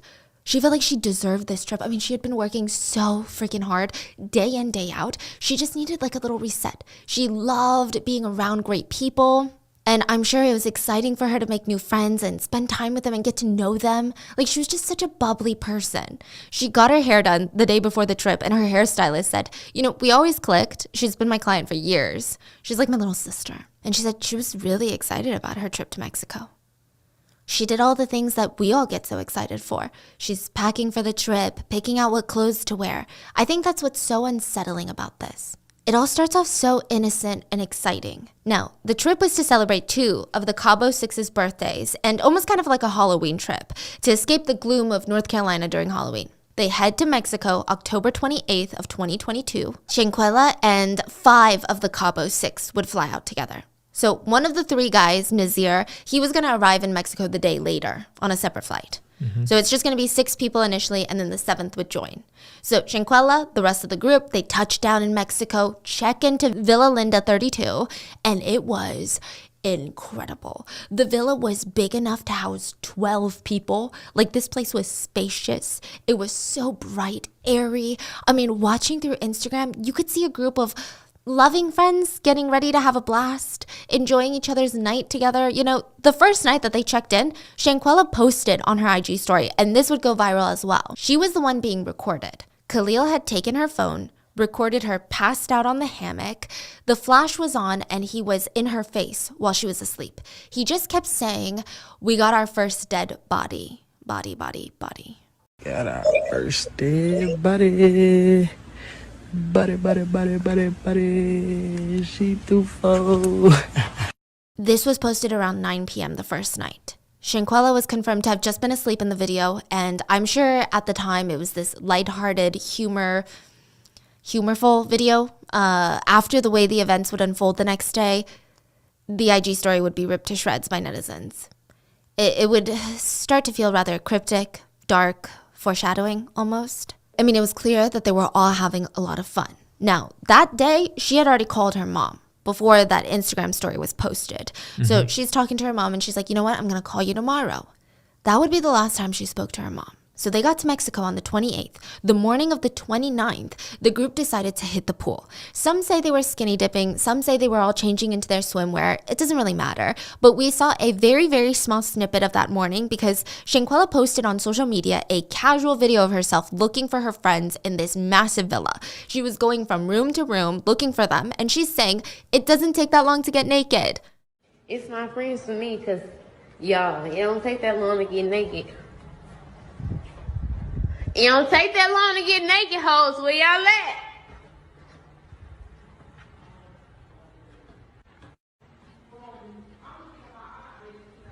She told me I'm gonna keep it hot. You gonna keep it hot? What?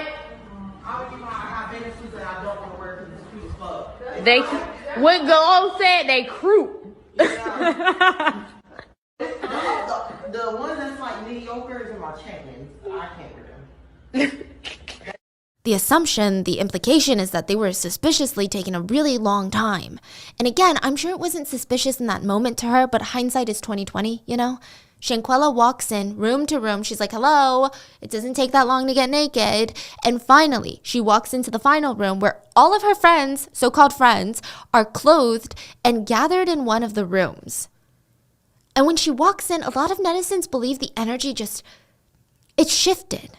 Now, I don't know if I'm reading too much into it. I don't know about the energy per se, but the body language was interesting. And it looked genuinely like they had been plotting something, or that they had been talking about her in that room together without her.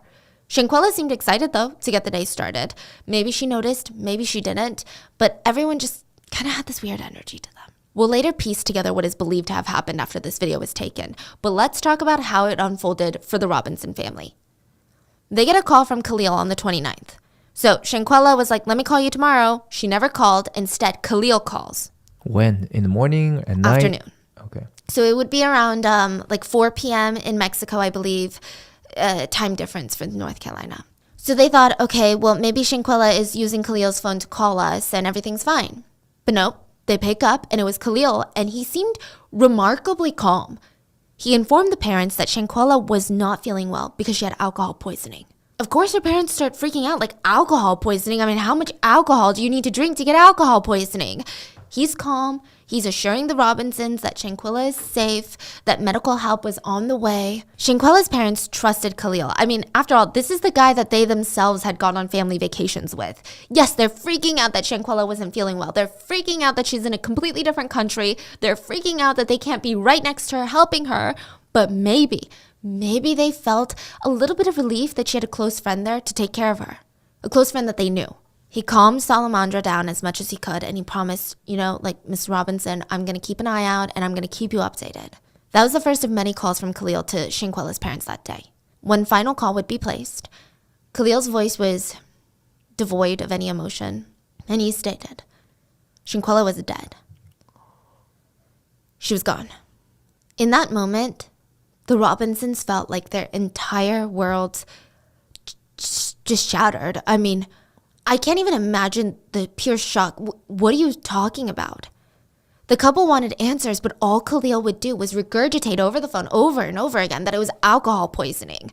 Of course, the parents are instantly suspicious. It just doesn't sound like Shanquella. Okay, yes, Shanquella, like everybody else, parties, drinks. She's 25, okay? But she's never been one to drink until the point of being this intoxicated. She was more of an occasional social drinker. She never drank this much, especially away from home. She knew how to handle her alcohol. She was a very responsible adult. This was weird. But everyone just shrugged. All the public was like, well, it kind of makes sense. You know, it's Cabo, Mexico, after all. It's a reputation of being like a crazy party destination. But how is that even a good explanation for a young woman's death?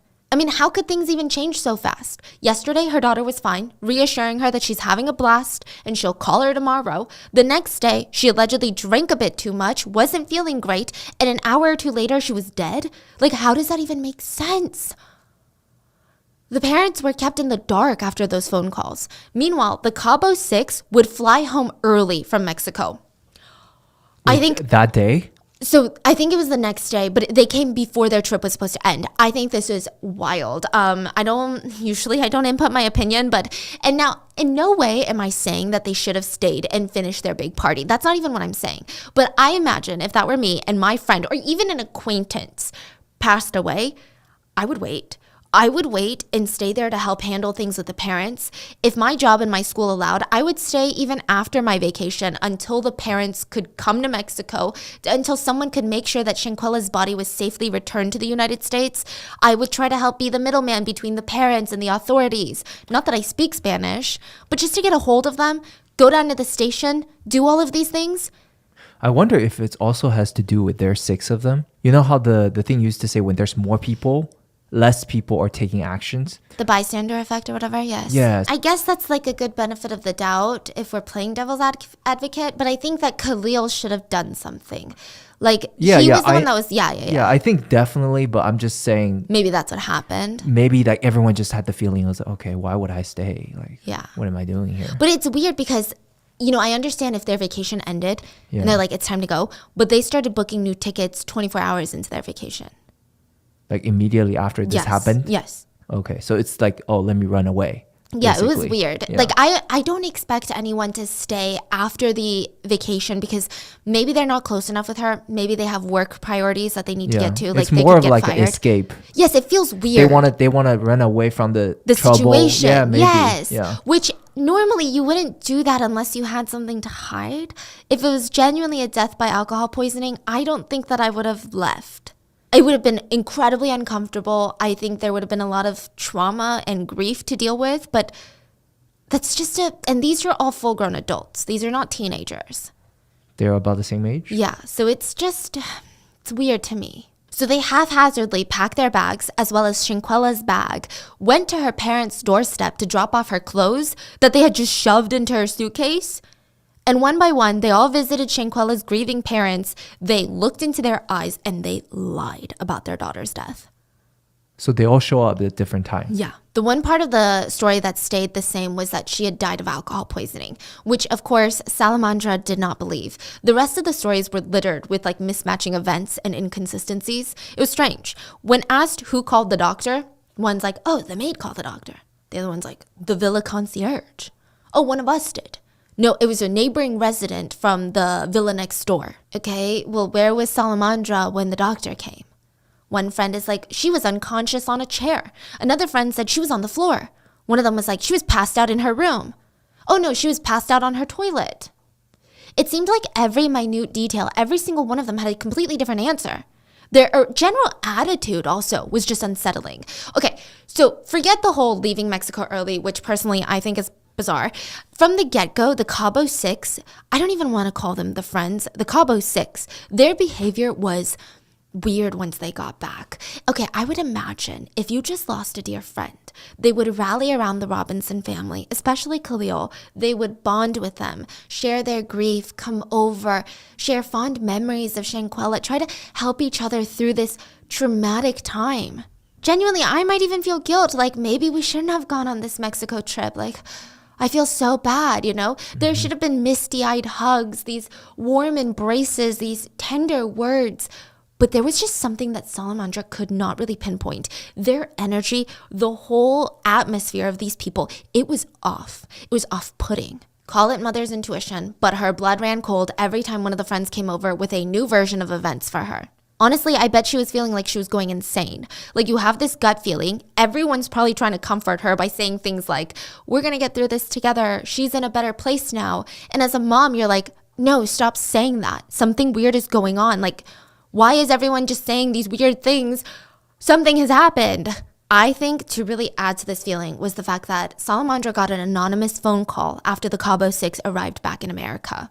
The anonymous caller told Salamandra that Shanquella had been assaulted on the trip, physically assaulted. She had been beaten into submission, were the words used, and that her death was not accidental. Salamandra didn't know what happened, but she knew one thing for sure. If there was even a 1% chance that her daughter's death was not an accident, she was going to find out. And that was a promise.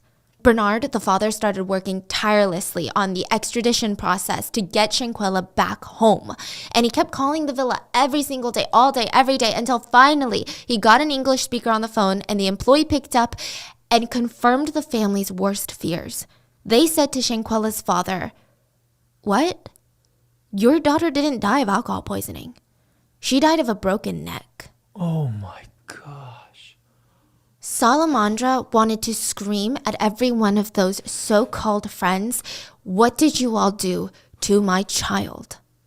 Shanquella's body was autopsied, and Salamandra publicly stated that Shanquella had a bloodshot and swollen eye, like a black eye, a knot to her head, and her lip was swollen and busted open. That doesn't sound like alcohol poisoning to me.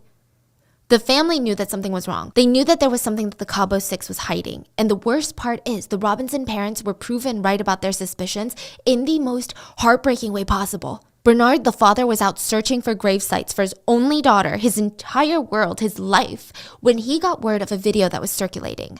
The video first circulated in communities of Winston-Salem State University, and then eventually it went public. The video is incredibly graphic. The parents have identified Shanquella as the victim in the video. And it seems like the video was recorded by Khalil. It's from the 29th, the day that Shanquella died.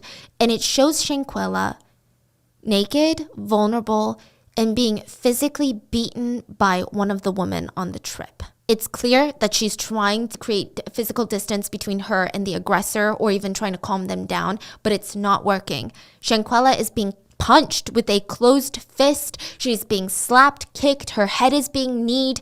The woman, the aggressor, which is suspected to be Dejanay, flung Shanquella to the side where she falls down, clearly disoriented, and she still keeps kicking her. And somebody was recording this? They're all standing there, like, watching and recording. Watching and recording? These so-called friends, yeah. I mean, I don't even, like, okay, to call them not friends is one thing. I don't even know if these are people. Like, it's so crazy. Why are they recording? I don't understand that aspect either. That's insane. Yeah, the parents don't get it either. It's just, they're like monsters. It's suspected that she was naked because, remember, they were going to go skinny dipping. I mean, I can't even imagine the vulnerability. So there's a whole theory, but just imagine how out of control she must have felt in that moment. And is it everyone closed? Yeah, I guess it's not even called a fight. I mean, it was a full-blown attack. It was a full-blown ambush with spectators that were supposed to be her friends. Khalil is heard on the camera saying, "Quella, can you at least fight back?"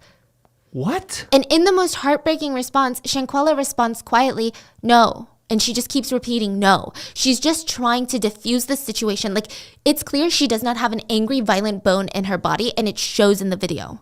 Another man was seen recording, but none of them did anything to intervene. In fact, the other man is almost inciting further violence. So nobody did anything. The speculation is that Shanquella had gone back to her room to change after she walked in on the others plotting. Remember the last video, right? The IG video, which she most likely didn't even know at the time that they were plotting anything, because these details are so minute. It's something that we can see after hindsight. She goes back to her room. This is the theory. She took off her clothes to go skinny dipping, or maybe she was in the process of putting on her swimwear. The rest of the group ambush her. That's kind of what it looks like. They run in. One of the women started assaulting her, and the rest watch or record, or they're just not intervening. They're not splitting anyone up. They're not protecting. They're not trying to mediate. I mean, the whole thing feels like an ambushed, premeditated attack. Maybe the premeditated attack was in the middle of being finished when Shanquella walked in on them. It's like they were plotting this when she walked in. Even her dad said, she's not a fighter. For them to do what they did, it seemed like there was a plot, because they couldn't have done this in the US.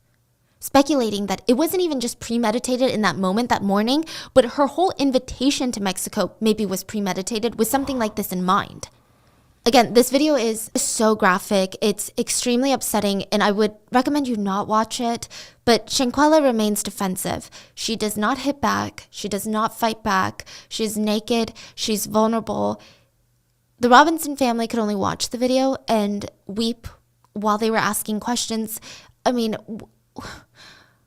what are these evil so-called friends? Like, who are these monsters? Why are they doing this to my child? How could these people watch and not stop this vile act, especially Khalil? I mean, it doesn't even make sense. And what's crazy is that someone recorded it and this incident happened, tragedy happened, and he shared it with people. So it's speculated that maybe he shared it before she passed. Like right when it happened, he might have. You it's share still, something like this. Why are you even taking just it? like And every layer, if you think about it, just shows how evil of a monster it is. like if this happened amongst strangers, it's still evil. But the fact that it's so-called friends, it's just so unsettling.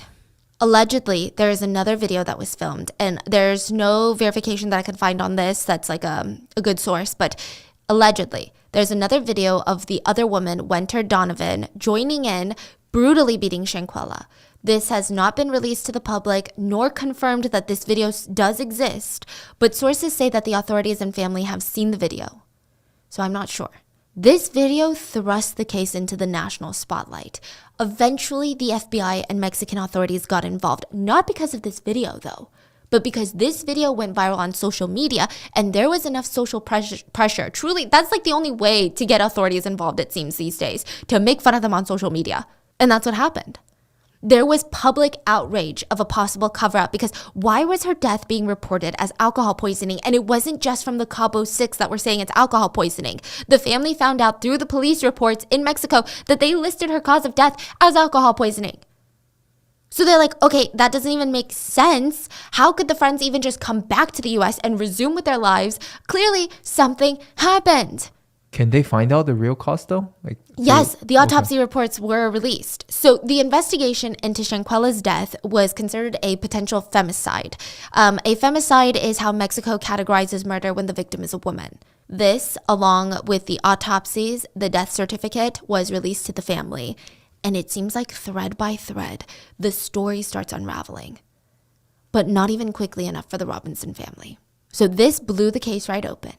And now let's talk about what really happened in Cabo. Shortly after Shanquella posted the live footage on IG of her looking for her friends through the villa because they were supposed to go swimming. Shortly after, a police report, now this, I'm not saying this is true, this is what the police report is saying. A police report from Mexican authorities documented that a doctor was called to the group's villa for a vacationer who needed medical attention. It said that the call was made by one of the Cabo 6 sometime after 2 p.m., but a doctor didn't show up until 3 p.m. I don't know if there's a reason for that. I don't know if that's like a timing thing. I don't know if the doctor was busy. I don't know maybe if one of the Cabo 6 made it seem not like a big deal for the doctor to show up, so they took their time. But it's been emphasized, so I just wanted to point it out. Dr. Carolina Gutierrez showed up at the villa, and she noticed that Shanquella was alive and had no signs of injury. She wrote, and I quote, "In stable condition but dehydrated, disoriented, verbally unresponsive, unable to communicate, and appearing to be intoxicated." But there's no like bruising and marks.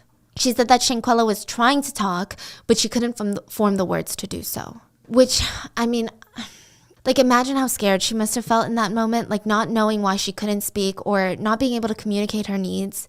Because Dr. Gutierrez couldn't communicate with Shanquella, she tried to talk to her friends to get some background on her condition.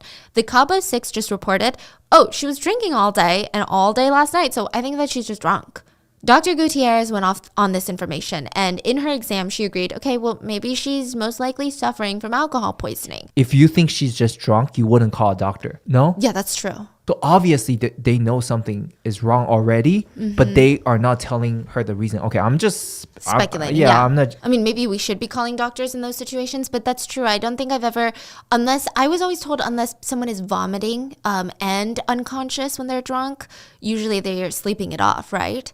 So the next step for the doctor was to administer an IV line to rehydrate Shanquella. But according to her reports, she was repeatedly unsuccessful. I mean, this could be for a number of reasons. When you're dehydrated, it's harder to find a vein. Maybe you just have naturally finicky veins. So the doctor is like, hey, I can't get an IV in her. She's like really dehydrated. I think you guys need to take her to the hospital. It's pretty concerning for Shanquella to have been unconscious for this prolonged period of time. Like, I don't think it's just... If this is alcohol poisoning, something's wrong. The Cabo Six rejected.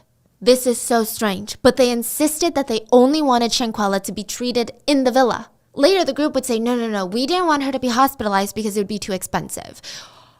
There's so many issues with this statement. I mean, just so many. First of all, they're staying at a villa that runs upward of, some sources say $1,300, others say $1,600 a night. $1,600 a night. I Googled it, and I'm not sure because it depends on different areas of Mexico, but the average ER visit in Mexico, just a visit, costs $30 to $60 without insurance. Now, I'm sure if you go into intensive care, I'm sure if there's emergency operations, it's different. But just to give you a ballpark, an ER visit in the US without insurance is like $1,000. It's a world of a difference. So if you're worried about health insurance, it's probably better to go to the ER in Mexico. But they're like, no, it's too pricey. So it's just a really weird, bizarre statement to make. Later, one of the Cabo Six told the family that it would have been $5,000 to take her to the emergency room. I don't know if that's calculating an ambulance, but again, that sounds more like US pricing. It just doesn't make sense. And even if it is $5,000, okay, I'm sure the Robinson parents don't mind, but they weren't even given the choice. The Cabo Six made the choice for them. Like, why wouldn't you at least just call her parents and be like, hey, she needs emergency care. It's going to be $6,000. We don't have the money. Can you guys pay the money? Just that would have been fine. Especially if a medical doctor is telling your friend that you need to go to the hospital with that friend. It's not even just a random passerby that's like, you should go to the emergency room. Now, I guess the doctor either didn't have the authority or didn't want to, but she decided that she wasn't going to just call an ambulance and have Shanquella escorted to the hospital. Maybe there's some sort of liability laws, I don't know. But I just thought it was weird that she didn't, even though she clearly needed hospitalization. So during this standoff, Khalil made the initial call to tell Salamandra about Shanquella's situation. He used his phone. Khalil told the Robinson parents that Shanquella wasn't feeling well. She had alcohol poisoning. According to reports by Mexican authorities, Dr. Gutierrez was in the villa for over an hour. Shanquella's condition was taking a turn for the worse. The Cabo Six kept denying medical interventions, kept refusing to take her to the ER, and around 4 p.m., Shanquella suffered a tonic-clonic seizure. These types of seizures involve full-body, uncontrollable muscle convulsions. Some people experience a total loss of bodily functions.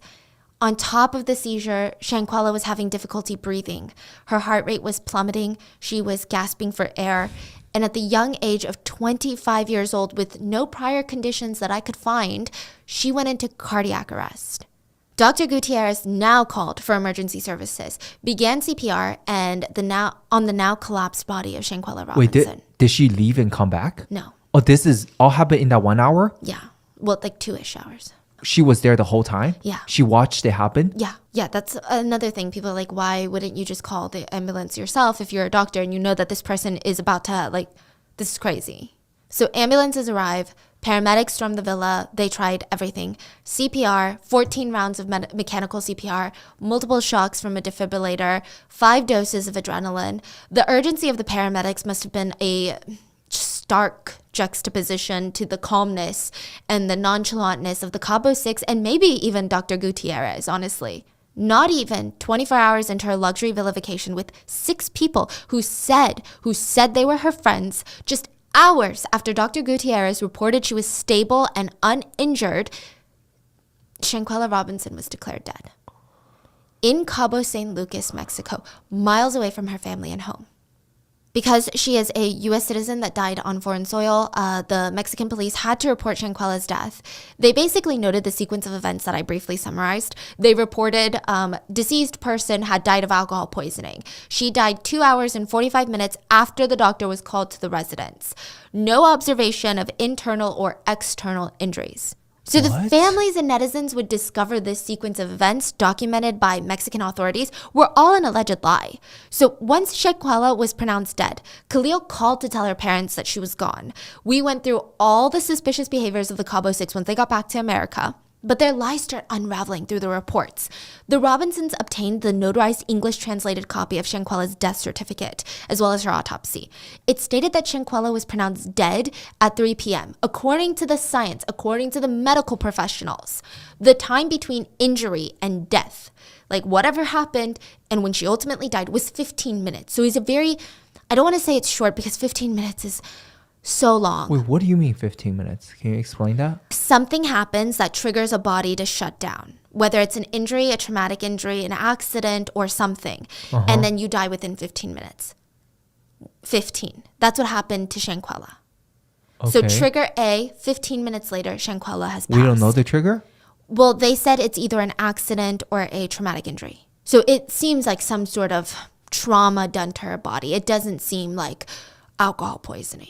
That's very different from what was just described in the police documents of she was alive for 2 hours and 45 minutes while the doctor was there before she passed away. The time of death is completely different. So when the 6 people and the doctor was standing there, there's something happened in front of them? No, they probably lied, They lied. is the speculation. What do you They mean they lied lied? to the police. So was the doctor there or no? Yes, but there's So the doctor is lying is what you're saying. speculations that Okay. there must be a reason that she's lying or the police is lying. But I mean, this is the story that Cabo Six is putting out, but it doesn't match with the medical reports because her medical reports say her cause of death was listed as a severe spinal cord injury and atlas luxation. So that's the cause of death that happened. And within 15 minutes, she passed. But I don't know how that cause of death was caused. So basically, an atlas luxation is there's an injury to her spinal cord that's severe enough to cause instability in the atlas part of your spine. That is like the uppermost part of your spine, and it's a point of contact between the spine and the skull. This part is filled with neurotransmitters. It's crazy. There's so much stuff in there that is so important and vital to human life. The parents didn't get a call that she was dead until much later. So they're looking at this autopsy report and they're like, it's saying her time of death is like 3 p.m. That doesn't make sense because we got a call after 3 p.m. and Khalil is like, she's not feeling well. But her time of death is 3 p.m. So this raises a lot of questions. The Robinsons tried to get in contact with any of the Cabo Six, anyone that was there to be like, hey, something's not adding up. But suddenly they were radio silent now. The same people that dropped off Shanquella's stuff that came to sit with her, nothing. Then, November 21st, Mexican authorities published the police report from the account of 2 police officers and Dr. Gutierrez. The parents received the autopsy reports as well, and just nothing was adding up. I mean, the fact that the autopsy didn't even mention alcohol in the autopsy. Now, mind you, when you do an autopsy, typically you'll do toxicology reports on the side, and those take a little bit of time to come in. But, I mean, there's not even the mention of alcohol. There's not the mention that it could have been alcohol poisoning. There's none of that. So according to the autopsy, she did not die of alcohol poisoning. She died from the spinal cord injury. But there's no mention, again, of the alcohol in her initial autopsy reports. Now, she could have been drunk when this happened. She could have been drunk to the point where maybe she was gonna have alcohol poisoning. It doesn't matter because that wasn't her cause of death. Meanwhile, the police report stated that she died of a seizure as a result of alcohol poisoning. And the 2 reports have a different timeline of events. The autopsy states that her time of death was at 3 p.m. Then the police reports it would be around 6 p.m. The Robinsons were at a loss for words because how could the 2 reports be so different? It doesn't even make any sense. I mean, who can you trust if you can't trust the authorities to look into your daughter's death? It was such a shady situation. How could authorities really report that it was all alcohol-induced and that there was no evidence of foul play, but the medical report stated the exact opposite? Under the part where it says accident or traumatic injury, they wrote yes. And yes, the question is brought up, would things have played out differently on the investigation side if the victim was not a Black woman? We have seen many instances where police sweep murders under the rug when it comes to people of color. Could it be that they thought nobody would care? It happened on foreign soil. Maybe they thought that they could just close the case and not be bothered to investigate. Maybe they could not do their jobs and people wouldn't care. Well, clearly, they were very wrong. So, of course, the Robinson family and the internet, I mean, personally myself, I think the death certificate, the autopsy reports are more accurate. I mean, you're talking about science, you're talking about medical professionals versus this is just people saying, well, this happened at this time. So with that, with the assault... You say we're small and not worth the mention.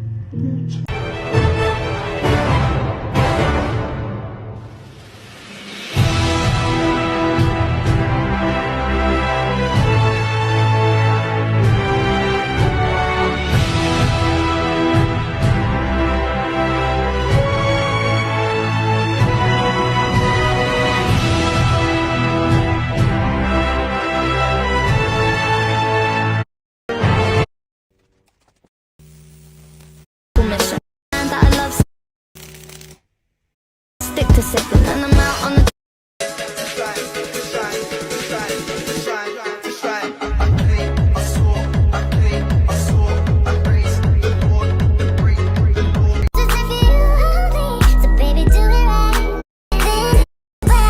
This big painting with tiny things today, a tampon. Pointedly ignoring this comment for over a month when they recommended it because I think that periods are icky, their words. Ignoring the menstrual cup on this painting, I'm going to say what I've said a dozen times at this point. Am I purposely ignoring your comment, or are there thousands? Teaching my kids to draw feet. Results.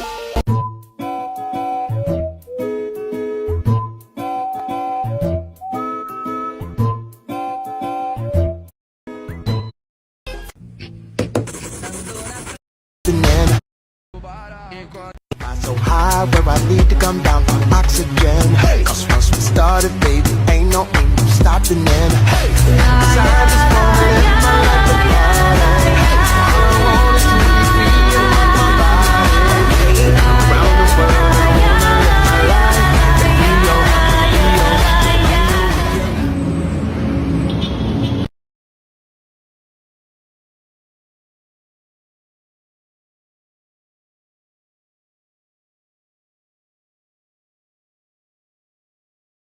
I'm filling this big painting with tiny things today, an ink fucking, I don't know what it's called. I'm coming back to the app and ground with you right in front of everyone. Did you see these shoes, Wendy? They're incredible. Until I Smaller version of the man I hate. Hey, how y'all? Hey, how y'all? Get your fucking dog, bitch! It don't. But cause it's too cold. Don't do it.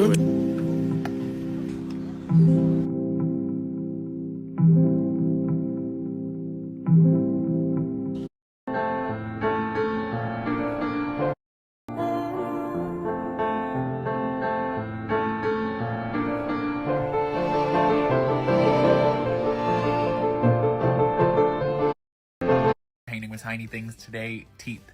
I am revisiting. Oh, bro. I sentence you to stop. I sentence, bro. Will you stop talking like that? You guilty. I sentence you. Bro, I sentence you. Will you stop talking like that?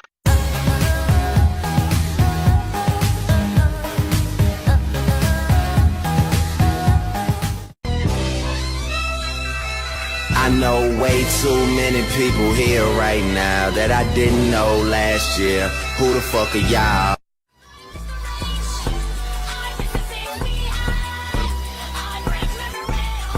So I thought I'd try the infinite zoom feature on one of my drawings to see what's really going on. Looking into this window here, we can see a nice desk with a cup of hot cocoa, where a fisherman lives, I think. I guess he has a backpack here, with an apartment. Going in further, I guess there's like a nice poster on the wall with, wait, what's this? And I don't mean it metaphorically or rhetorically great, or theoretically way.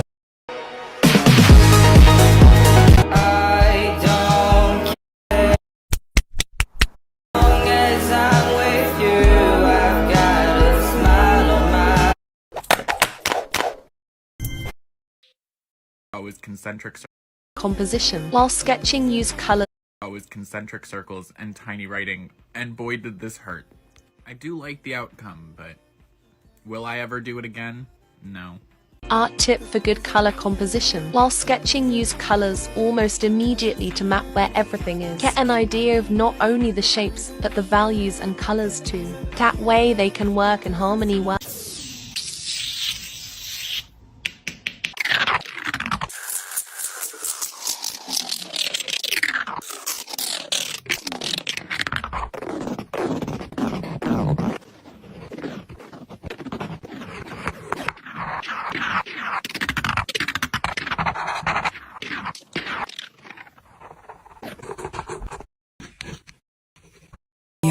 We're gonna draw Julie.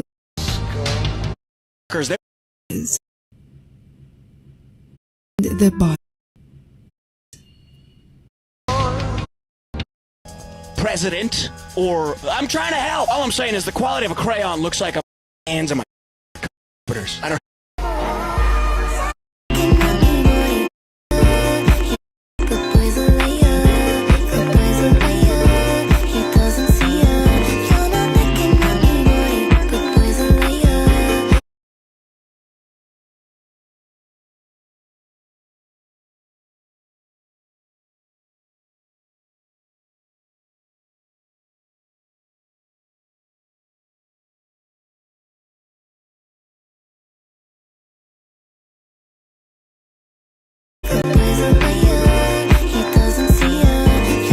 Let's carve this eraser into a stamp. I've been wanting to make a little star stamp for so long, so I'm finally gonna do it. And if you would like to make a stamp along with me, you only need 3 things. Any size eraser, any color ink pad, and a carving tool. I use a speedball carver and I highly recommend it. I've also seen some tutorials online where you can take the eraser out of a pencil and turn this part into a carver. So if you have a pencil laying around, I highly recommend trying it out. But this stamp is gonna be a little bit different from all my other ones. It's gonna be kind of